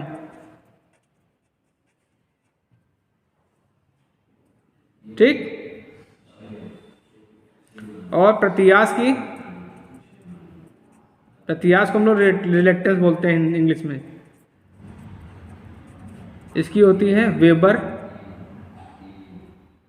एम्पियर टर्न पर वेबर, एम्पियर टर्न पर वेबर। और अगर आपसे पूछा जाए परमेंस की होती है आपकी वेबर पर एम्पियर टर्न। ठीक है, चलिए अगला क्वेश्चन देखते हैं। स्टेरेडियन डैश डैश की यूनिट है? इल्यूमिनेशन की, सॉलिड एंगल की, लुमिनस इंटेंसिटी की, नन की। तो ये आपकी क्या होती है? सॉलिड एंगल की यूनिट होती है, और सॉलिड एंगल को हम लोग ओमेगा से रिप्रेजेंट करते हैं, और ये फॉर्मूला होता है delta A upon R square. और इल्यूमिनेशन की क्या होती है? ल्यूमेन होती है। ठीक है, चलिए अगला क्वेश्चन देखते हैं, बहुत इंपॉर्टेंट है, लास्ट क्वेश्चन। तांबे का गलनांक होता है 1085 degree Celsius, 18 850 degree Celsius, 1215 degree Celsius, 960 degree Celsius. तो तांबे का जो गलनांक होता है वो क्या होता है, 1085 डिग्री सेल्सियस होता है। तो बच्चों आज मैंने आपको इलेक्ट्रीशियन फर्स्ट ईयर का मॉडल पेपर नंबर 17 समझाया है, जो कि कोशिश की है कि मैंने आप लोगों को अच्छे अच्छे क्वेश्चन बताए हैं। इन क्वेश्चन को बड़े ध्यान से देखिएगा, समझिएगा। और अगर आप मेरे चैनल पर नए हैं तो प्लीज़ मेरे चैनल को लाइक करिए, शेयर करिए, सब्सक्राइब करिए, जिससे मैं आपके होने वाले एग्ज़ाम की तैयारी करा सकूं। और ये क्वेश्चन आपके यूपीपीसीएल के लिए भी, एग्ज़ाम के लिए बहुत इंपॉर्टेंट है। तो प्लीज़ इनको अपने नोट्स में लिख लीजिएगा और समझिएगा। Thank you. एलटी और एसटी लाइन पर काम करने वाले इलेक्ट्रीशियन के पास होना चाहिए वायर प्रमाण पत्र होना चाहिए, वायरमैन प्रमाण पत्र होना चाहिए, हेलमेट होना चाहिए, नाइफ होना चाहिए, प्लायर होना चाहिए। तो बच्चों क्या होना चाहिए, उसके पास वायरमैन का प्रमाण पत्र होना चाहिए। ठीक है, चलिए अगला क्वेश्चन देखते हैं। स्क्रैबर बने होते हैं, कार्बन स्टील के बने होते हैं, हाई कार्बन स्टील के बने होते हैं, कास्ट आयरन के बने होते हैं, कास्ट स्टील के बने होते हैं। तो ये बना होता है हाई कार्बन स्टील का। तो स्क्रैबर जो होता है वो हाई कार्बन स्टील का बना होता है। चलिए अगला क्वेश्चन देखते हैं। स्टील रूल डैश डैश की धातु से बनी होती है, कार्बन स्टील की बनी होती है, हाई कार्बन स्टील की बनी होती है, स्टेनलेस स्टील की बनी होती है, कास्ट स्टील की बनी होती है। तो बच्चों क्या होता है, ये स्टेनलेस स्टील की बनी होती है। चलिए अगला क्वेश्चन देखते हैं। डैश डैश से अधिक विद्युत धारा वाले बिजली के झटकों से त्वचा जल जाएगी। 12 milli ampere, 200 milli ampere, 15 milli ampere, 50 milli ampere, 10 milli ampere. तो बच्चों 200 मिली एम्पियर पे जो होगा जब वैल्यू होगी करंट की, तो स्किन आपकी क्या हो जाएगी, जल जाएगी। चलिए अगला क्वेश्चन देखते हैं। विद्युत कार्य के लिए प्रयुक्त जूते होते हैं, रबड़ के से बने, चमड़े से बने, लोहे के बने, प्लास्टिक के बने। तो क्या होता है, ये जो हम लोग यूज़ करते हैं लेबोरेटरी में जूते यूज़ करते हैं, वो क्या होते हैं, रबड़ के बने होते हैं। चलिए अगला क्वेश्चन देखते हैं। सूचनात्मक चिन्ह का परिदृश्य रंग होता है, नीला होता है, हरा होता है, पीला होता है, काला होता है। तो बच्चों आंसर क्या होगा, आपका हरा होता है। जो पीला होता है ये क्या होता है, चेतावनी चिन्ह का होता है, चेतावनी चिन्ह। चेतावनी चिन्ह का जो बैक कलर होता है वो क्या होता है, पीला होता है। ठीक है, चलिए अगला क्वेश्चन देखते हैं। शून्य खुले परिपथ में धारा और प्रतिरोध होता है, शून्य होता है और अनंत होता है, अनंत और शून्य होता है, शून्य और शून्य होता है, अनंत और अनंत होता है। तो देखिए आपका सर्किट जब ओपन होता है तो उसमें क्या होता है, करंट की वैल्यू क्या होती है, 0 होती है, और रेजिस्टेंस की वैल्यू अनंत होती है। तो आपका पहला ऑप्शन बिल्कुल सही है। चलिए अगला क्वेश्चन देखते हैं। ओम के नियम को लागू करने के लिए परिपथ का डैश डैश स्थिर रहना चाहिए, धारा, प्रतिरोध, चालकता, ईएमएफ। तो देखिए क्या होता है, ओम का नियम क्या कहता है, V/R is equal to constant. ठीक है, इसी कांस्टेंट को हम लोग R बोलते हैं, जिसको प्रतिरोध बोलते हैं। तो इस हिसाब से आपका प्रतिरोध ऑप्शन बिल्कुल सही है। चलिए अगला क्वेश्चन देखते हैं। टंगस्टन का गलनांक पूछा है, बहुत इंपॉर्टेंट क्वेश्चन है। टंगस्टन का गलनांक बिंदु है 3000 degree Celsius, 3400 degree Celsius, 2800 degree Celsius, none. तो वो जो टंगस्टन का गलनांक होता है वो 3400 डिग्री सेल्सियस होता है। और टंगस्टन का क्या बनाते हैं हम लोग, फिलामेंट बनाते हैं। फिलामेंट बनाने में टंगस्टन का प्रयोग हम लोग करते हैं। चलिए अगला क्वेश्चन देखते हैं। एक आदर्श वोल्टा स्रोत का आंतरिक प्रतिरोध डैश डैश होता है, अनंत होता है, शून्य होता है, 1 होता है, नन होता है। तो क्या होता है, वो शून्य होता है। ठीक है, चलिए अगला क्वेश्चन देखते हैं।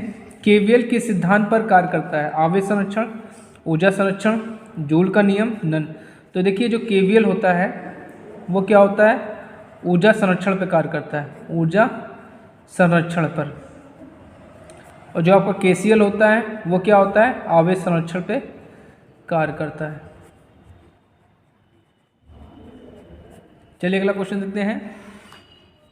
4 संयोजी इलेक्ट्रॉनों से कम परमाणु क्या होते हैं, चालक होते हैं, अर्धचालक होते हैं, विद्युत होती है, नन होते हैं। तो क्या होते हैं, वो आपके चालक होते हैं। ठीक है, और जो जिनमें 4 इलेक्ट्रॉन्स होते हैं वो सेमीकंडक्टर होते हैं। सेमीकंडक्टर में आउटर सेल में कितने इलेक्ट्रॉन होते हैं, वो होते हैं 4, ठीक है। और कंडक्टर में क्या होते हैं, 4 से कम होते हैं, लेस होते हैं, ठीक है। चलिए अगला। और जो इंसुलेटर होता है उसमें फ्री इलेक्ट्रॉन होते ही नहीं है, इंसुलेटर में फ्री इलेक्ट्रॉन्स नहीं होते हैं।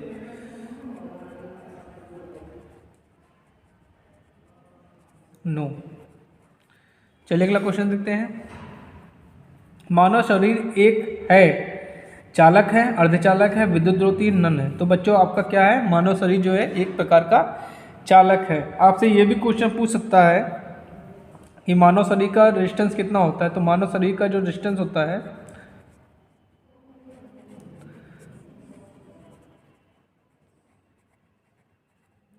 ये होता है 1000 ओम या 1 किलो ओम, ठीक है। चलिए अगला क्वेश्चन देखते हैं। पायरोनोमीटर नाम मापता है सौर ऊर्जा, ऊष्मीय ऊर्जा, विद्युत ऊर्जा और नन। तो पायरोनोमीटर जो नापता है आपका,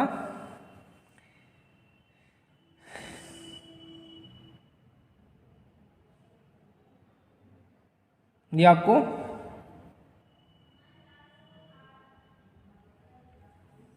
सौर ऊर्जा को मापता है। चलिए अगला क्वेश्चन देखते हैं। कंडक्टिविटी का मात्रक होता है। तो देखिए कंडक्टिविटी को हम लोग सिग्मा से रिप्रेजेंट करते हैं। ये क्या होता है, रेजिस्टिविटी या विशिष्ट प्रतिरोध का उल्टा होता है। तो अब इससे पूछ रहा है कि इसकी मात्रा क्या होती है। ओम मीटर होता है, महो मीटर होता है, महो पर मीटर होता है, नन होता है। तो महो पर मीटर होता है। और इसका एक और मात्रक होता है साइमन पर मीटर भी होता है इसका। चलिए अगला क्वेश्चन देखते हैं। विद्युत हीटर का तत्व डैश डैश के बने होते हैं। नाइक्रोम के बने होते हैं, टंगस्टन के बने होते हैं, कॉपर के बने होते हैं, लोहे के। तो नाइक्रोम का बना होता है, ठीक है। और टंगस्टन के क्या होते हैं, फिलामेंट्स बनाते हैं।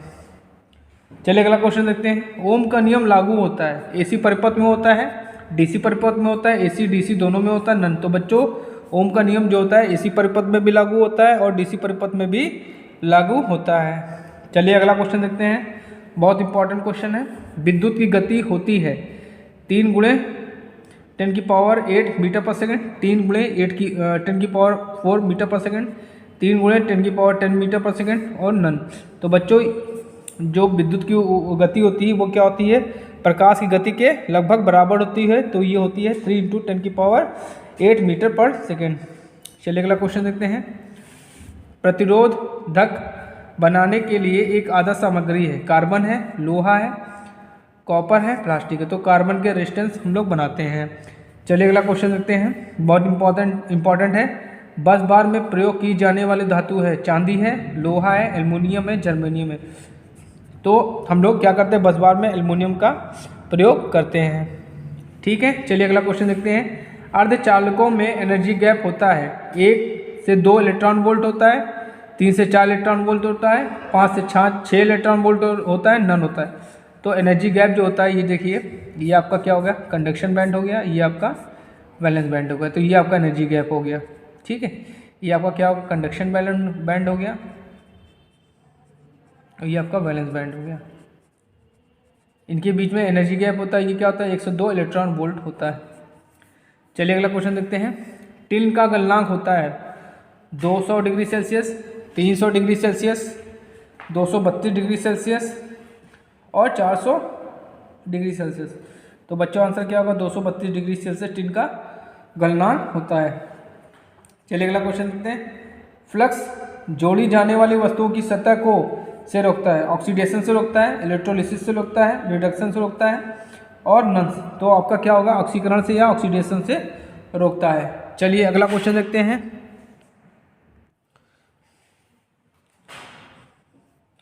तड़े की विसर्जित धारा लगभग होती है 10,000 एम्पियर होती है, 1,00,000 एम्पियर होती है, 1,000 एम्पियर होती है, नन होती है। तो बच्चों क्या होती है, 10,000 एम्पियर होती है, ठीक है। चलिए अगला क्वेश्चन देखते हैं।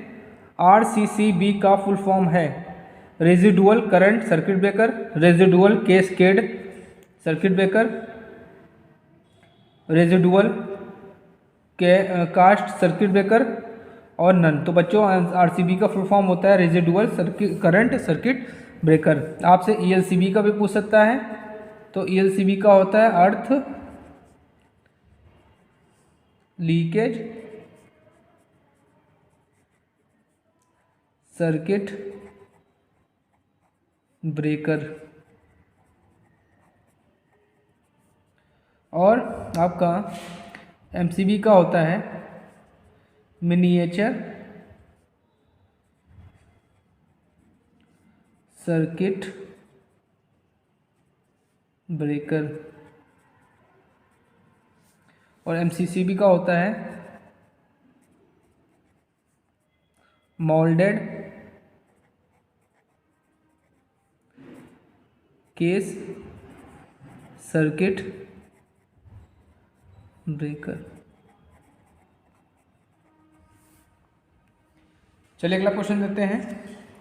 इंडक्शन टैप रिले से संबंधित है, इम्पिडेंस से, कंडक्शन से, रेजिस्टेंस से, नन से। तो इंडक्शन टैप जो रिले होती है वो इम्पिडेंस से संबंधित है। चलिए अगला क्वेश्चन देखते हैं। एचआरसी फ्यूज में प्रयुक्त फ्यूज अवयव होता है, सिल्वर होता है, कॉपर होता है, कास्ट आयरन होता है, एल्युमिनियम होता है। तो क्या होता है, सिल्वर का यूज़ हम लोग करते हैं। चलिए अगला क्वेश्चन देखते हैं। लेड एसिड बैटरी का उपयोग डैश डैश में किया जाता है, ऑटोमोबाइल्स में किया जाता है, बैटरी चार्जिंग में किया जाता है, ट्रैक्शन में किया जाता है, नन। तो ऑटोमोबाइल्स में लेड एसिड बैटरी का प्रयोग हम लोग करते हैं। चलिए अगला क्वेश्चन देखते हैं। एक शुष्क सेल का वोल्टेज होता है 1.2 वोल्ट, 2 वोल्ट होता है, 1.5 वोल्ट होता है, नन होता है। तो 1.5 वोल्ट होता है। कितना होता है, 1.5 वोल्ट होता है। चलिए अगला क्वेश्चन देखते हैं। बैटरी में सेल का समांतर संयोजन डैश डैश के लिए प्रयोग किया जाता है, धारा क्षमता बढ़ाने, वोल्टेज क्षमता बढ़ाने, धारा क्षमता बढ़ाने घटाने, वोल्टेज क्षमता घटाने। तो बच्चा आंसर क्या होगा, धारा क्षमता बढ़ाने। चलिए अगला क्वेश्चन देखते हैं। सीसा अम्ल बैटरी की लाइफ होती है 2 से 5 साल, 1 साल, 5 से 7 साल, नन। तो 2 से 5 साल इसकी बैटरी लाइफ, सीसा अम्ल बैटरी की लाइफ होती है। चलिए अगला क्वेश्चन देखते हैं। पीजोमीटर का प्रयोग डैश डैश मापने के लिए किया जाता है, मध्यम दाब, उच्च दाब, धारा, वोल्टेज। तो इसका उपयोग क्या होता है, मध्यम दाब को नापने के लिए करते हैं। चलिए अगला क्वेश्चन देखते हैं, बहुत इंपॉर्टेंट है। हाइड्रोमीटर से डैश डैश पता लगाया जाता है, द्रवों की विशिष्ट गुरुत्व, उच्च दाब, वोल्टेज, नन। तो बच्चों क्या होगा, द्रवों की विशिष्ट गुरुत्व। चलिए अगला क्वेश्चन देखते हैं। विद्युत ऊर्जा की खपत डैश डैश के द्वारा मापी जाती है, ऊर्जा मापी, अमीटर, वोल्ट मीटर, नन। तो आंसर क्या होगा, ऊर्जा मापी। चलिए अगला क्वेश्चन देखते हैं। डायनमो प्रकार के यंत्र में डैश डैश स्थिर रखा जाता है, धारा कुंडलियों को, वोल्टेज कॉइल्स को, खुला परिपथ, नन। तो धारा कुंडलियों को हम क्या करते हैं, स्थिर रखते हैं। ठीक है। चलिए अगला क्वेश्चन देखते हैं। प्रेरण मोटर का स्टार्टर डैश डैश से बनाया जाता है, सिलिकॉन स्टील से, कास्ट स्टील से, कास्ट आयरन से, कॉपर से। तो क्या होता है, सिलिकॉन स्टील से इसका हम लोग स्टार्टर बनाते हैं। चलिए अगला क्वेश्चन देखते हैं। 10 HP प्रेरण मोटर के लिए डैश डैश स्टार्टर प्रयोग होता है। ठीक है। DOL starter, auto transformer starter, star delta starter, none. तो क्या होगा, स्टार डेल्टा स्टार्टर का प्रयोग हम लोग करते हैं। चलिए अगला क्वेश्चन देखते हैं। 3 फेज प्रेरण मोटर में चुंबकीय फ्लक्स की गति डैश डैश से निरूपित करते हैं, 120 F/P, P/120F, P/120F, नन। तो बच्चों आंसर क्या होगा, जो आपका फ्लक्स होता है, ठीक है, वो क्या होता है, सिंक्रोनस स्पीड से उत्पन्न होता है, जिसकी चाल होती है 120 F/P। इसको बोलते हैं सिंक्रोनस स्पीड, इसको बोलते हैं फ्रीक्वेंसी, इसको बोलते हैं पोल्स। ये सिंक्रोनस स्पीड।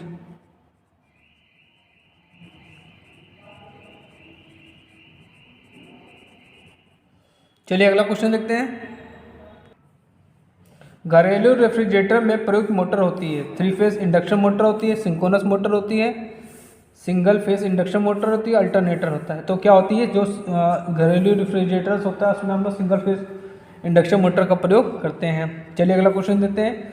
अल्टरनेटर का EMF समीकरण है, E = 4.44 F/T, E = 4.44 Fn/, E = 4 Fn/, और चौथा है नन। तो बच्चों ये अल्टरनेटर का EMF का इक्वेशन है, अल्टरनेटर का। और ये बच्चों होता है ट्रांसफार्मर का।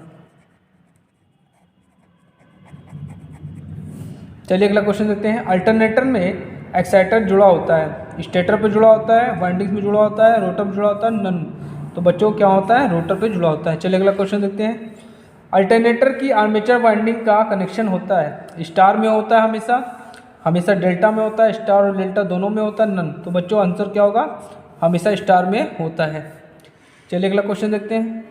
अल्टरनेटर में रोटर के लिए डेड डैश आवश्यक होती है। एसी सप्लाई होती है, एसी और डीसी दोनों होती है, डीसी होती है, नन होती है। तो क्या होगा, डीसी।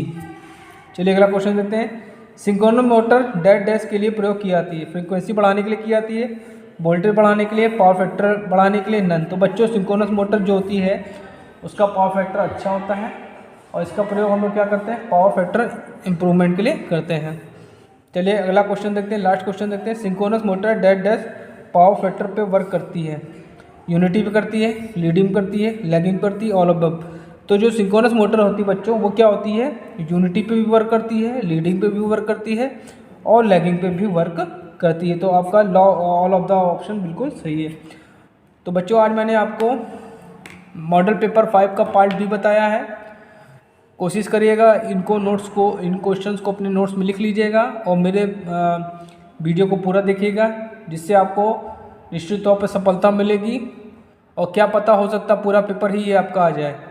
ठीक है, और अगर आप मेरे चैनल पर नए हैं तो प्लीज़ मेरे चैनल को लाइक करिए, शेयर करिए एंड सब्सक्राइब करिए। Thank you. यदि पश्च अंतराल YB और अग्र अंतराल YF हो तो लैप और वेव बाइंडिंग के लिए कुल कुंडली अंतराल क्रमशः क्या होगा, YB minus YF, YB plus YF, YB plus YF, YB minus YF, YB plus YF, YB minus YF, YB plus YF, YB minus YF। तो देखिए क्या होता है, वेव बाइंडिंग, जब हम लैप बाइंडिंग की बात करते हैं, फॉर लैप बाइंडिंग, तो आपकी जो रिजल्टेंट पिच होगी, ठीक है, रिजल्टेंट जो होगी वो क्या होगी, रिजल्टेंट को हमने वाई आर से रिप्रेजेंट कर दिया। तो ये आपकी जब लैप में होती है, लैप बाइंडिंग में, तो लैप बाइंडिंग में क्या होता है, YB माइनस YF होता है। और अगर हम फॉर वेव बाइंडिंग की बात करें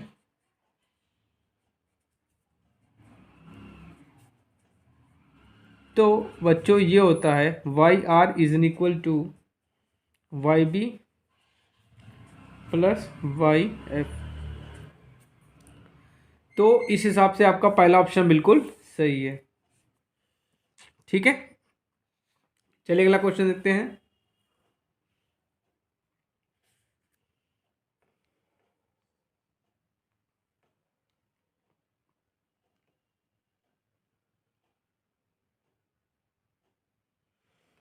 स्टार के साथ धारा स्टार संयोजन में एक 3 कला प्रेरण मोटर 15 एम्पियर की लाइन धारा कर्षित करती है।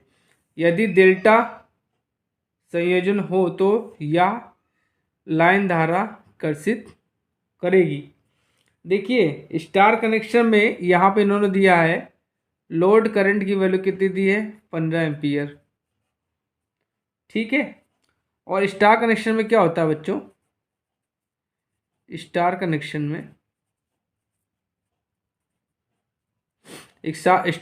में क्या होता है, लोड करंट जो होती है वो फेज करंट के बराबर होती है।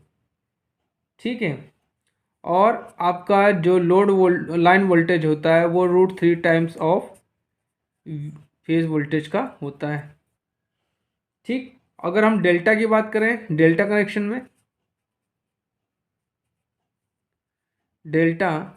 में तो यहाँ पे जो लाइन करंट होगी वो क्या होगी, √3 टाइम्स ऑफ IPH होगी। ठीक है, तो अगर हम यहाँ पे IPH की वैल्यू निकालेंगे तो IPH इक्वल टू क्या हो जाएगा, IL माइनस अपॉन √3। ठीक, तो लोड करंट उन्होंने कितनी दी है, 15 एम्पियर बाई √3 हो जाएगी। ठीक, अच्छा, अब डेल्टा कनेक्शन लाइन क्या हो जाएगी?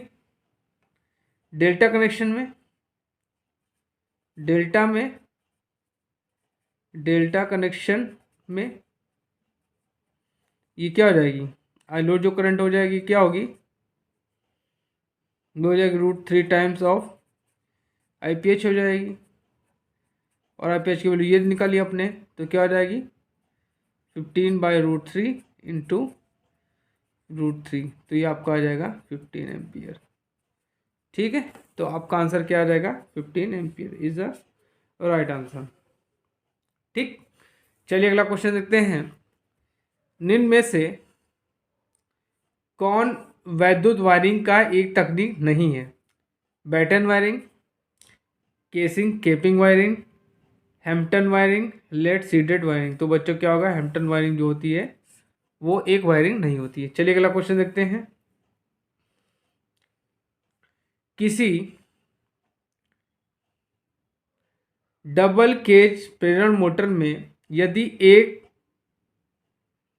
केज का प्रतिरोध निम्न है तो क्षण प्रतिघात उच्च होगा तब।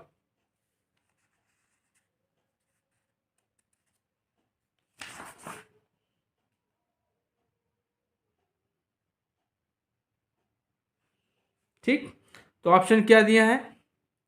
वह दोनों हो सकता है, या यह ना तो आंतरिक होता है ना तो बाहरी, या आंतरिक केज होता है या बाहरी केज होता है। तो बच्चों आंसर क्या हो गया? या आंतरिक केज होता है इज द राइट आंसर। चलिए बच्चों अगला क्वेश्चन देखते हैं।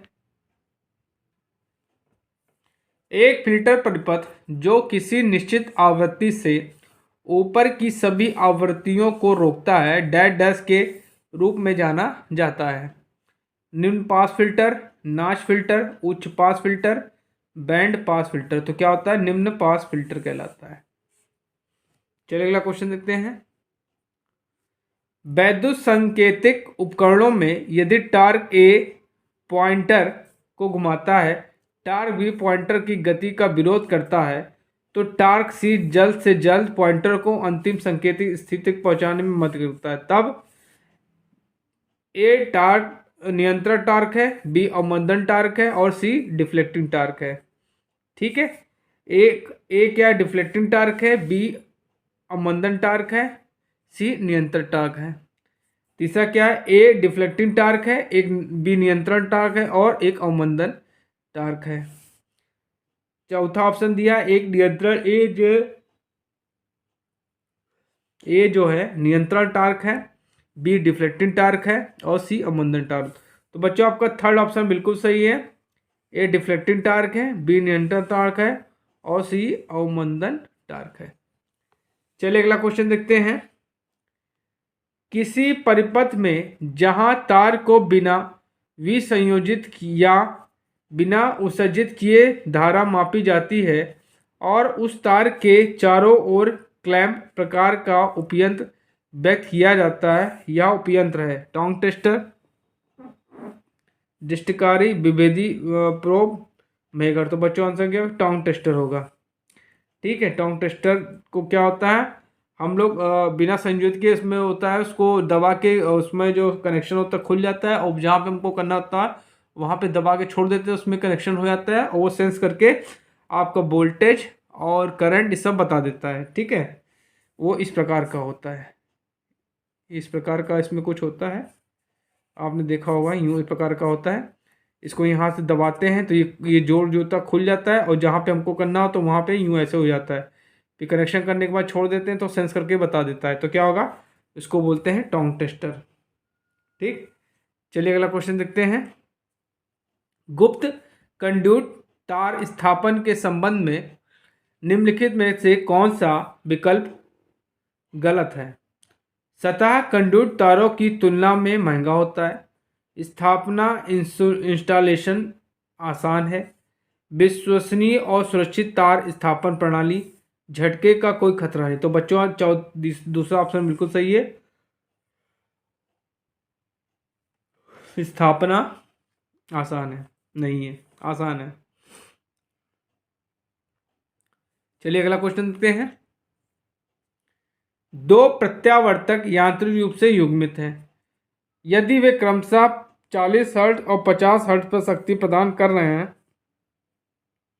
तब सेट की उच्चतम गति है। ठीक है, तो देखिए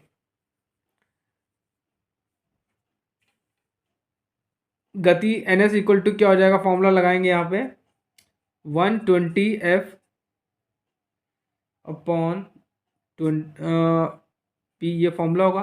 लेकिन यहाँ पे इन्होंने दो फ्रीक्वेंसी दे दी है, तो यहाँ पे फॉर्मूला ये लगा देंगे, क्या हो जाएगा 120, ठीक, F2 minus F1 upon P, ये फॉर्मूला लगा देंगे तो इससे हमें स्पीड हमें मिल जाएगी। ठीक है, तो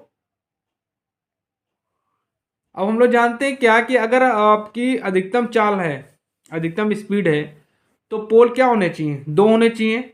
तो यहाँ पे हम क्या रखेंगे 120, यहाँ पे पोल हो जाएंगे दो, फ्रीक्वेंसी आपकी कितनी है 50 और एक 40। ठीक, तो इसको सॉल्व करेंगे तो 120 गुणे 10/2। ठीक है, तो ये आपका आ जाएगा 600 RPM। कितना आ जाएगा 600 RPM। तो 600 RPM आपका बिल्कुल राइट आंसर है। 600 RPM is the right answer. चलिए बच्चों अगला क्वेश्चन देखते हैं। निम्न उपकरणों पर विचार करें। R प्राणामित्र है, S सिलिकॉन नियंत्रित दृष्टिकारी है, SCR या थरिस्टर। तो R सक्रिय उपकरण है और S निष्क्रिय उपकरण है। R निष्क्रिय उपकरण है और S सक्रिय उपकरण है। दोनों सक्रिय उपकरण है, दोनों निष्क्रिय उपकरण है। तो बच्चों आपका सेकंड ऑप्शन सही है। R जो है आपका निष्क्रिय उपकरण है और S आपका क्या है, सक्रिय उपकरण है। चलिए अगला क्वेश्चन देखते हैं।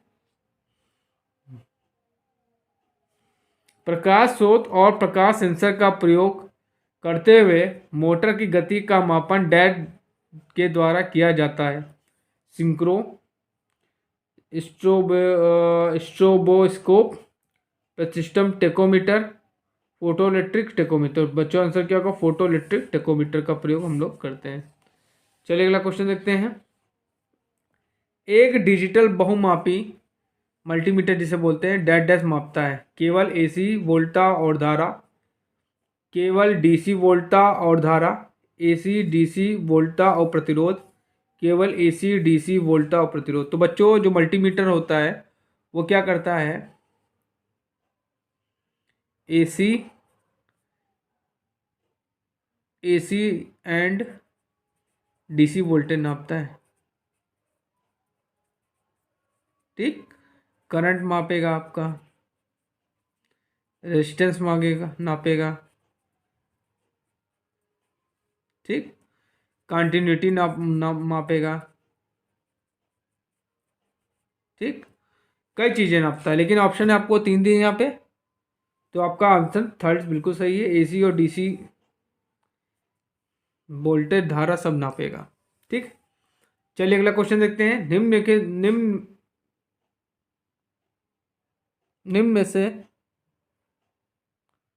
निम्न में से कौन नाभिकीय रिएक्टर में ईंधन के रूप में प्रयोग नहीं किया था। प्लूटोनियम, इनरिच्ड यूरेनियम, बोरान, प्राकृतिक यूरेनियम। तो बच्चों आंसर क्या होगा, बोरान। ठीक है, चलिए अगला क्वेश्चन देखते हैं। वर्ग H विद्युतरोधन के लिए अधिकतम अनुमेय तापमान डैश डैश है। 155 डिग्री, 180 डिग्री, 130 डिग्री, 120 डिग्री। तो बच्चों आंसर क्या होगा, 180 degree is the right answer. चलिए अगला क्वेश्चन देखते हैं। विद्युत उपकरण पर निम्न में से कौन से धारा के प्रवाह के आयाम और अवधि को सीमित करता है। ऑप्शन दिया है lighting arrester, wave trap, relay, guard wire. तो बच्चों आंसर क्या होगा, लाइटिंग अरेस्टर। लाइटिंग अरेस्टर क्या करता है कि आकाशीय जो करंट होती है, ठीक है, उससे क्या होता है करंट की वैल्यू ज़्यादा हो जाएगी या सर्ज वोल्टेज की वैल्यू ज़्यादा होगी। वो क्या करता है, सर्ज वोल्टेज होता है उसको ग्राउंडिंग कर देता है। अगर सर्ज वोल्टेज की वैल्यू ज़्यादा होगी तो करंट की वैल्यू भी ज़्यादा होगी। तो लाइटिंग अरेस्टर क्या करता है, उस सर्ज वोल्टेज को कंट्रोल करता है और जिसको ग्राउंड कर देता है। ठीक है, चलिए अगला क्वेश्चन देखते हैं। डीसी संचरण के साथ निम्न में से कौन सा गलत है। डीसी संचरण में कोई त्वचारिक प्रभाव नहीं होता। डीसी संचरण में कोई कोरोना हानि नहीं होती। संचरण के लिए आवश्यक उच्च वोल्टता आसानी से जनित की जा सकती है। इसे संचरण के लिए केवल 2 चालकों की आवश्यकता होती है। तो बच्चों आपका थर्ड ऑप्शन बिल्कुल सही है। संचरण के लिए आवश्यक उच्च वोल्टता आसानी से जनित की जा सकती है। चलिए अगला क्वेश्चन देखते हैं। इंपॉर्टेंट क्वेश्चन है ये। 50 हर्ट्ज आवृत्ति उत्तेजन के लिए 150 किलोमीटर की लाइन की श्रेणी में अंतर्गत आती है। तो ऑप्शन दिया आपको मध्यम लाइन, दूसरा ऑप्शन दिया है लंबी लाइन, तीसरा ऑप्शन दिया है लघु लाइन, ठीक, और आपका चौथा दिया प्रदान किए गए डेटा के आधार पर इसे निर्धारित नहीं किया जा सकता। तो बच्चों आपका इसमें आंसर क्या होगा, आपका आंसर हो गया मध्यम लाइन। मैं बता देता हूँ आपको कौन सी लाइन की क्या रेंज होती है। जो आपकी शॉर्ट लाइन होती है, ठीक है, शॉर्ट लाइन होती है, ठीक, उसकी रेंज क्या होती है 80 किलोमीटर और वोल्टेज की रेटिंग क्या होती है 20 kV। अब आते हैं हम मीडियम लाइन। जो मीडियम लाइन होती है बच्चों, ये होती है 80 से 160 किलोमीटर और इसका वोल्टेज रेटिंग क्या है 20 kV से 100 kV। अगर हम आते हैं लॉन्ग ट्रांसमिशन पे, लॉन्ग ट्रांसमिशन लाइन पे,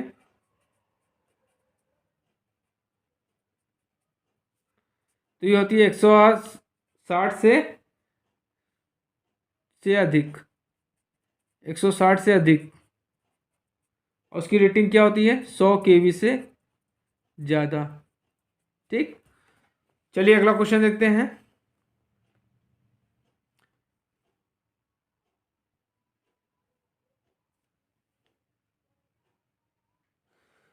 तापीय शक्ति संयंत्र के मामले में निम्न पर विचार करें। भरण जल तापक संपूर्ण दक्षता पर कम करता है। किसी मृत प्रयोजक में फ्लू गैस की ऊष्मा भरण जल को गर्म करने में प्रयुक्त की जाती है। तो क्या दिए, ए और बी दोनों सही हैं, ए और बी दोनों गलत हैं, केवल ए सही है, केवल बी सही है। तो बच्चों इसमें आंसर क्या होगा बच्चों, इसमें केवल बी सही है। इसमें क्या है, केवल बी सही है। ठीक है, केवल बी सही है। किसी मृत्यु उद्योग में फ्यू गैस की ऊष्मा भरण जल को गर्म करने पर प्रयुक्त की जाती है। चलिए अगला क्वेश्चन देखते हैं। प्रदीप्ति के संबंध में CFL का पूर्ण रूप है। CFL का फुल फॉर्म पूछ रहा है यहाँ पे।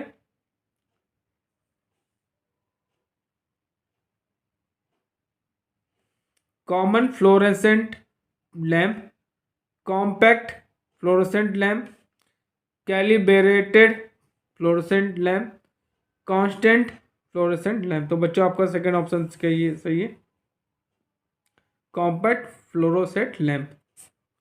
चलिए अगला क्वेश्चन देखते हैं। किसी 3 फेज मोटर में सिंगल फेजिंग एक शर्त होती जहां सभी फेज समान धारा वहन करते हैं। एक फेज विसंयोजित कर दिया जाता है, कोई 2 फेज व्युत्क्रम कर दिए जाते हैं। प्रेरण मोटर फेज को केवल सप्लाई से संयोजित होने के साथ चलती है। तो बच्चों आंसर क्या होगा, एक फेज विसंयोजित कर दिया जाता है। चलिए अगला क्वेश्चन देखते हैं, बहुत इंपॉर्टेंट क्वेश्चन है। डीसी ड्राइव को डैश डैश करने के लिए मोटर के साथ प्रयुक्त की जाती है। वांछित गति पर प्रचालित करने के लिए परिवर्तनी डीसी वोल्टा प्रदान करता है। इसे अन्य मोटर के साथ युग्मित करता है। मोटर के दोष से बचाता है। भार के उतार चढ़ाव हेतु इसकी जांच करता है। तो बच्चों आपका सेकंड ऑप्शन सही है। वांछित गति पर प्रचालित करने के लिए परिवर्तनीय डीसी वोल्टा प्रदान करता है। ये आपका राइट आंसर है। चलिए अगला क्वेश्चन देखते हैं। डीसी जनित्र में जनित्र ईएमएफ होता है। शुद्ध डीसी होता है, पूर्ण तरंग दृष्टिकारी होता है, धनात्मक और ऋणात्मक ध्रुव के साथ प्रवृत्ति, अर्ध दृष्टिकारी आउटपुट। तो बच्चों आंसर क्या होगा आपका, बताइए आप लोग।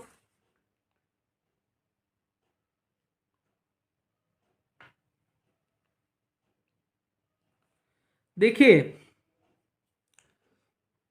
जो आपका ईएमएफ इंड्यूस होता है वो क्या होता है, अल्टरनेटिंग होता है। क्या होता है, प्रत्यावर्ती होता है। ठीक है, तो आपका क्या होगा, पूर्ण तरंग दृष्टिकारी आउटपुट। क्या होगा, पूर्ण तरंग दृष्टिकारी आउटपुट। चलिए अगला क्वेश्चन देखते हैं।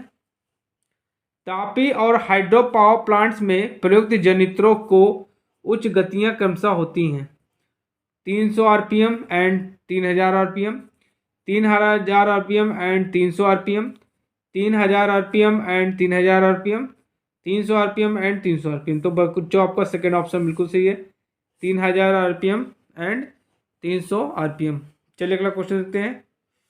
भू इलेक्ट्रोड के संदर्भ में निम्न कथनों पर विचार करें। इलेक्ट्रोड की लंबाई का व्यास बढ़ाएं। इलेक्ट्रोड के रूप में कई छड़ों का प्रयोग करें। इलेक्ट्रोड आसपास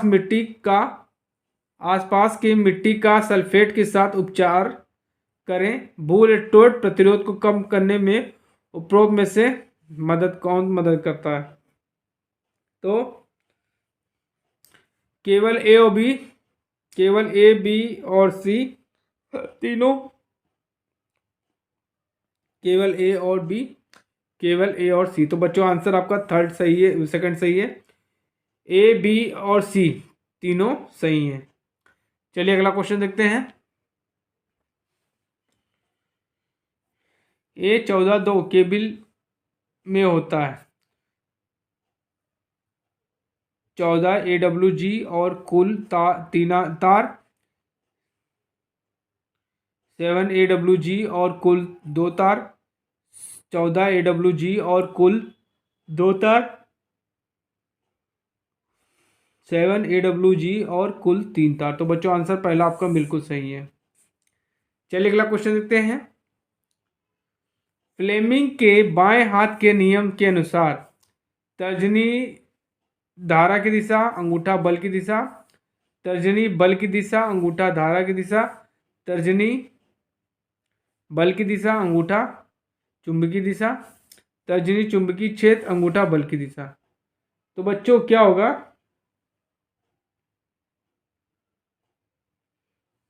देखिए ये ऐसे होता है, देख लिया आप ऐसे होता है। तो ये आपका अंगूठा जो होगा ये आपका क्या दिखाएगा, ये चालक की दिशा बताएगा। ठीक, अंगूठा जो होगा चालक की दिशा बताएगा। तो जो है क्या होगा, ये चालक की दिशा मतलब बल की दिशा हो गई। और जो आपका ये जो उंगली है ये तर्जनी उंगली है। ठीक, ये क्या दिखाएगी, आपका चुंबकीय क्षेत्र दिखाएगी। तो ये आपका चुंबकीय क्षेत्र। तो आपका चौथा ऑप्शन बिल्कुल सही है। चलिए अगला क्वेश्चन देखते हैं। निम्न में से अपरंपरागत शक्ति जनन का सही समूह है। सौर, भाप, वायु, माइक्रो हाइडल, कोयला, डीजल, नाभिकीय गैस, सौर, वायु गैस, ज्वार, हाइड्रो, वायु, थर्मल गैस। तो बच्चों इसमें आंसर क्या होगा, इसमें ऑप्शन आपका बिल्कुल सी सही है, सौर, वायु, बायोगैस और ज्वार। चलिए अगला क्वेश्चन देखते हैं। 5% टॉलरेंस वाले 220 किलो ओम का रंग कोड होता है। काला, काला पीला सिल्वर, काला काला नारंगी सिल्वर, लाल लाल पीला गोल्ड, लाल लाल नारंगी गोल्ड। तो बच्चों आंसर क्या होगा? लाल लाल पीला गोल्ड। चलिए अगला क्वेश्चन देखते हैं। सार्वभौमिक मोटर के संदर्भ में कौन सा गलत है? इसका स्टेटर और रोटर दोनों लैमिनेट होते हैं। ये निम्न गति 500 आरपीएम पर भी संतोषप्रद ढंग से चल सकती है। एसी और डीसी दोनों सप्लाई के साथ प्रयोग की जा सकती है। वे शून्य भार पर बहुत अच्छी उच्च गति जैसे 20,000 आरपीएम पर प्राप्त कर सकती है। तो बच्चों आपका सेकंड ऑप्शन बिल्कुल सही है। ये निम्न गति 500 आरपीएम पर भी संतोषप्रद ढंग से चल सकती हैं। चलिए अगला क्वेश्चन देखते हैं। किस बैटरी में मुख्य रूप से मेमोरी प्रभाव देखा जाता है? Lithium ion battery, zinc carbon battery, nickel cadmium battery, क्षारीय बैटरी। तो बच्चों आंसर क्या होगा? Nickel cadmium battery. चलिए अगला क्वेश्चन देखते हैं। एक निम्न उत्तेजित तुल्यकाली जनित्र पश्चगामी VAR सप्लाई करता है और पश्चगामी शक्ति गुणन पर प्रचालित होता है। अग्रगामी VAR सप्लाई करता है और पश्चगामी शक्ति गुणन पर प्रचालित होता है। अग्रगामी VAR सप्लाई करता है और अग्रगामी शक्ति गुणन पर प्रचालित होता है। पश्चगामी VAR सप्लाई करता है और अग्रगामी शक्ति गुणन पर प्रचालित होता है। बच्चों आंसर आपका थर्ड बिल्कुल सही है। अग्रगामी VAR सप्लाई करता है और अग्रगामी शक्ति गुणन पर प्रचालित होता है। ठीक, चलिए अगला क्वेश्चन देखते हैं। 1 वाट मापी के लिए CV धारा कुंडली के टर्मिनल है और ML वोल्टा कुंडली के टर्मिनल है। MC धारा कुंडली के टर्मिनल है और LV वोल्टा कुंडली के टर्मिनल है। LV धारा कुंडली के टर्मिनल है और MC वोल्टा कुंडली के टर्मिनल है। ML धारा कुंडली के टर्मिनल है और CV वोल्टा कुंडली के टर्मिनल। तो बच्चों चौथा ऑप्शन बिल्कुल सही है। ML धारा कुंडली के टर्मिनल है और CV वोल्टा कुंडली के टर्मिनल है। चलिए अगला क्वेश्चन देखते हैं। 2 कुंडलियां जिनका प्रेरकत्व L और अन्योन प्रेरण M है तो श्रेणी क्रम में जुड़े हैं, तो समतुल्य प्रेरकत्व क्या होगा? 2 × L + M, 2 × L - M, 2L + 1 M, 2L - 1। तो बच्चों इसमें क्या होगा? 2L + M होता है। तो आपका पहला ऑप्शन बिल्कुल सही है। चलिए अगला क्वेश्चन देखते हैं। सिलिकॉन जैसे विशिष्ट अर्धचालक में प्रत्येक परमाणु में कितने संयोजी इलेक्ट्रॉन होते हैं? देखिए, सिलिकॉन हो गया, चाहे आपका जर्मेनियम हो गया, इनकी वैलेंसी क्या होती है? 4 होती है। वैलेंसी क्या होती है? 4 होती है। वैलेंसी मतलब कि किसी भी अणु के परमाणु के बाहरी कक्षा में इलेक्ट्रॉनों की संख्या उसकी वैलेंसी कहलाती है। तो क्या होते हैं? 4 वैलेंसी होती है। मतलब बाहर कक्षा में कितने इलेक्ट्रॉन होंगे? 4 होंगे।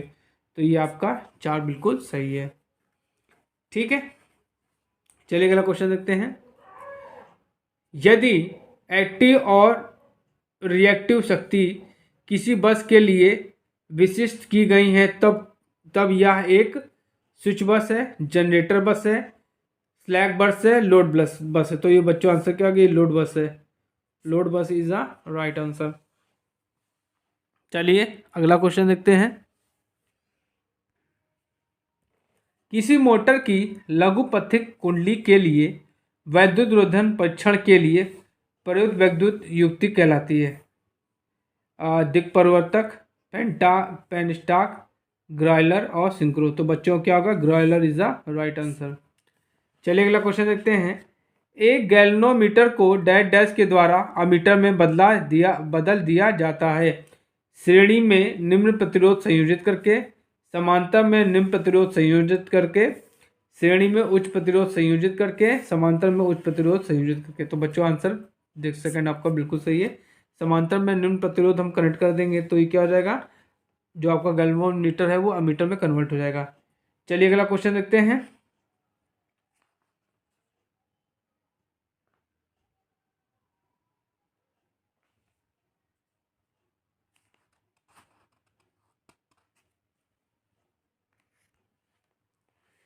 0.2 स्लिप के साथ किसी प्रेरण मोटर के लिए रोटर इनपुट शक्ति और रोटर तापमानी का अनुपात होता है। तो देखिए क्या होती है, rotor copper losses is equal to होता है रोटर इनपुट इनटू स्लिप। ठीक, तो अब इसको क्या हो जाएगा, स्लिप इज इक्वल टू क्या हो जाएगा, rotor copper losses upon rotor input.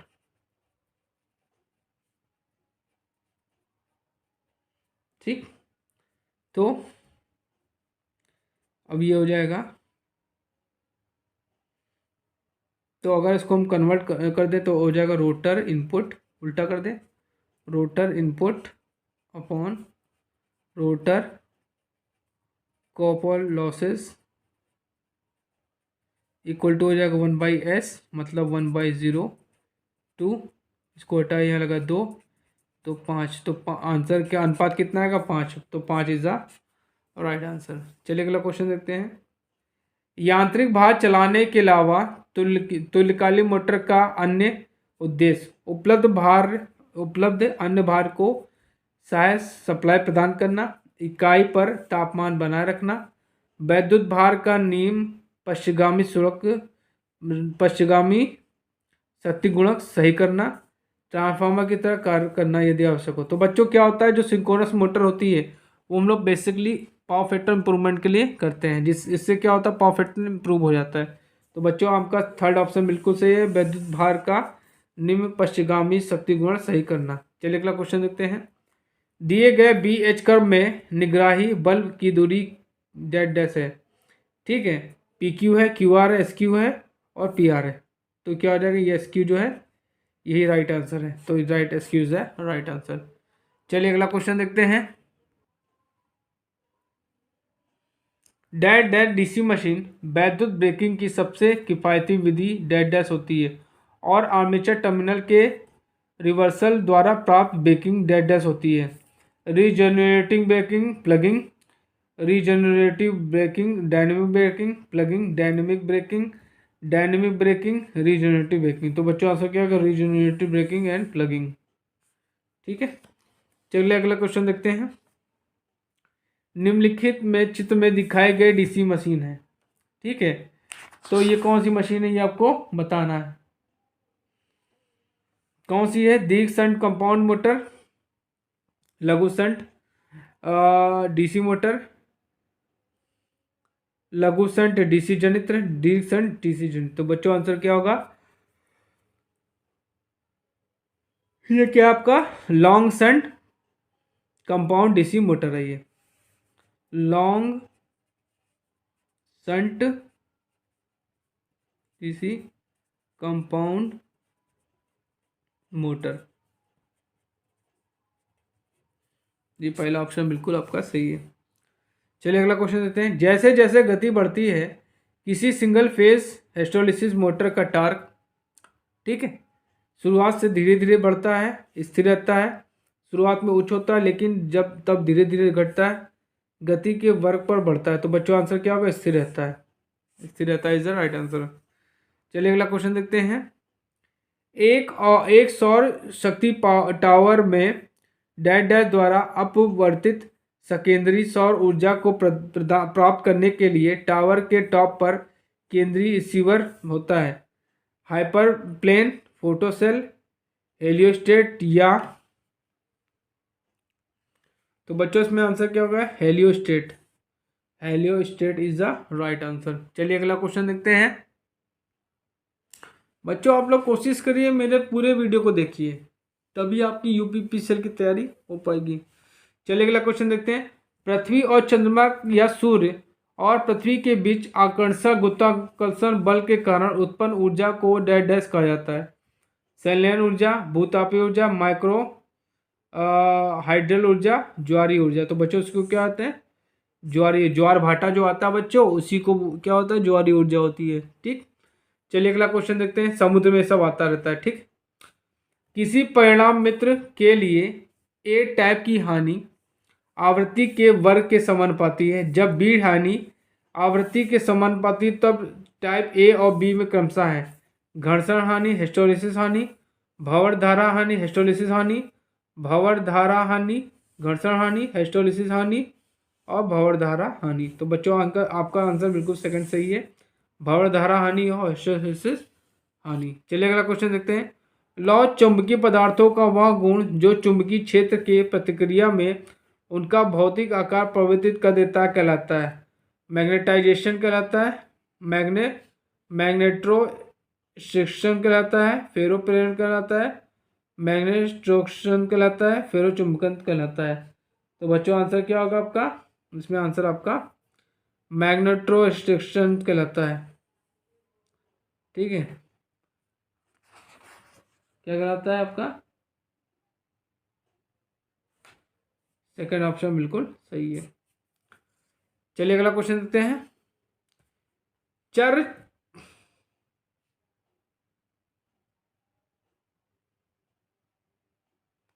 चर वोल्टा चर आवृत्ति VVVF चालकों का उपयोग डैश डैश के लिए किया जाता है।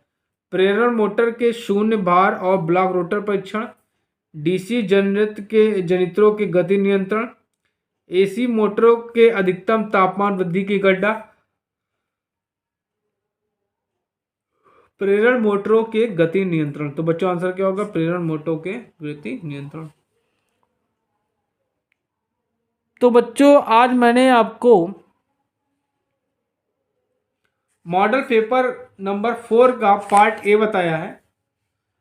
कोशिश करिएगा कि इस वीडियो को पूरा देखिए और हो सके तो मेरे द्वारा बनाए गए क्वेश्चंस को कहीं लिख लीजिए, नोट बना लीजिए और इसको पढ़िए, ध्यान से याद करिए। और अगर आप मेरे चैनल पर नए हैं तो प्लीज़ चैनल को मैं सब्सक्राइब करिए, जिससे मैं आप लोगों के लिए और अच्छे अच्छे वीडियोस बनाता रहूं और आपका कल्याण होता रहे। Thank you.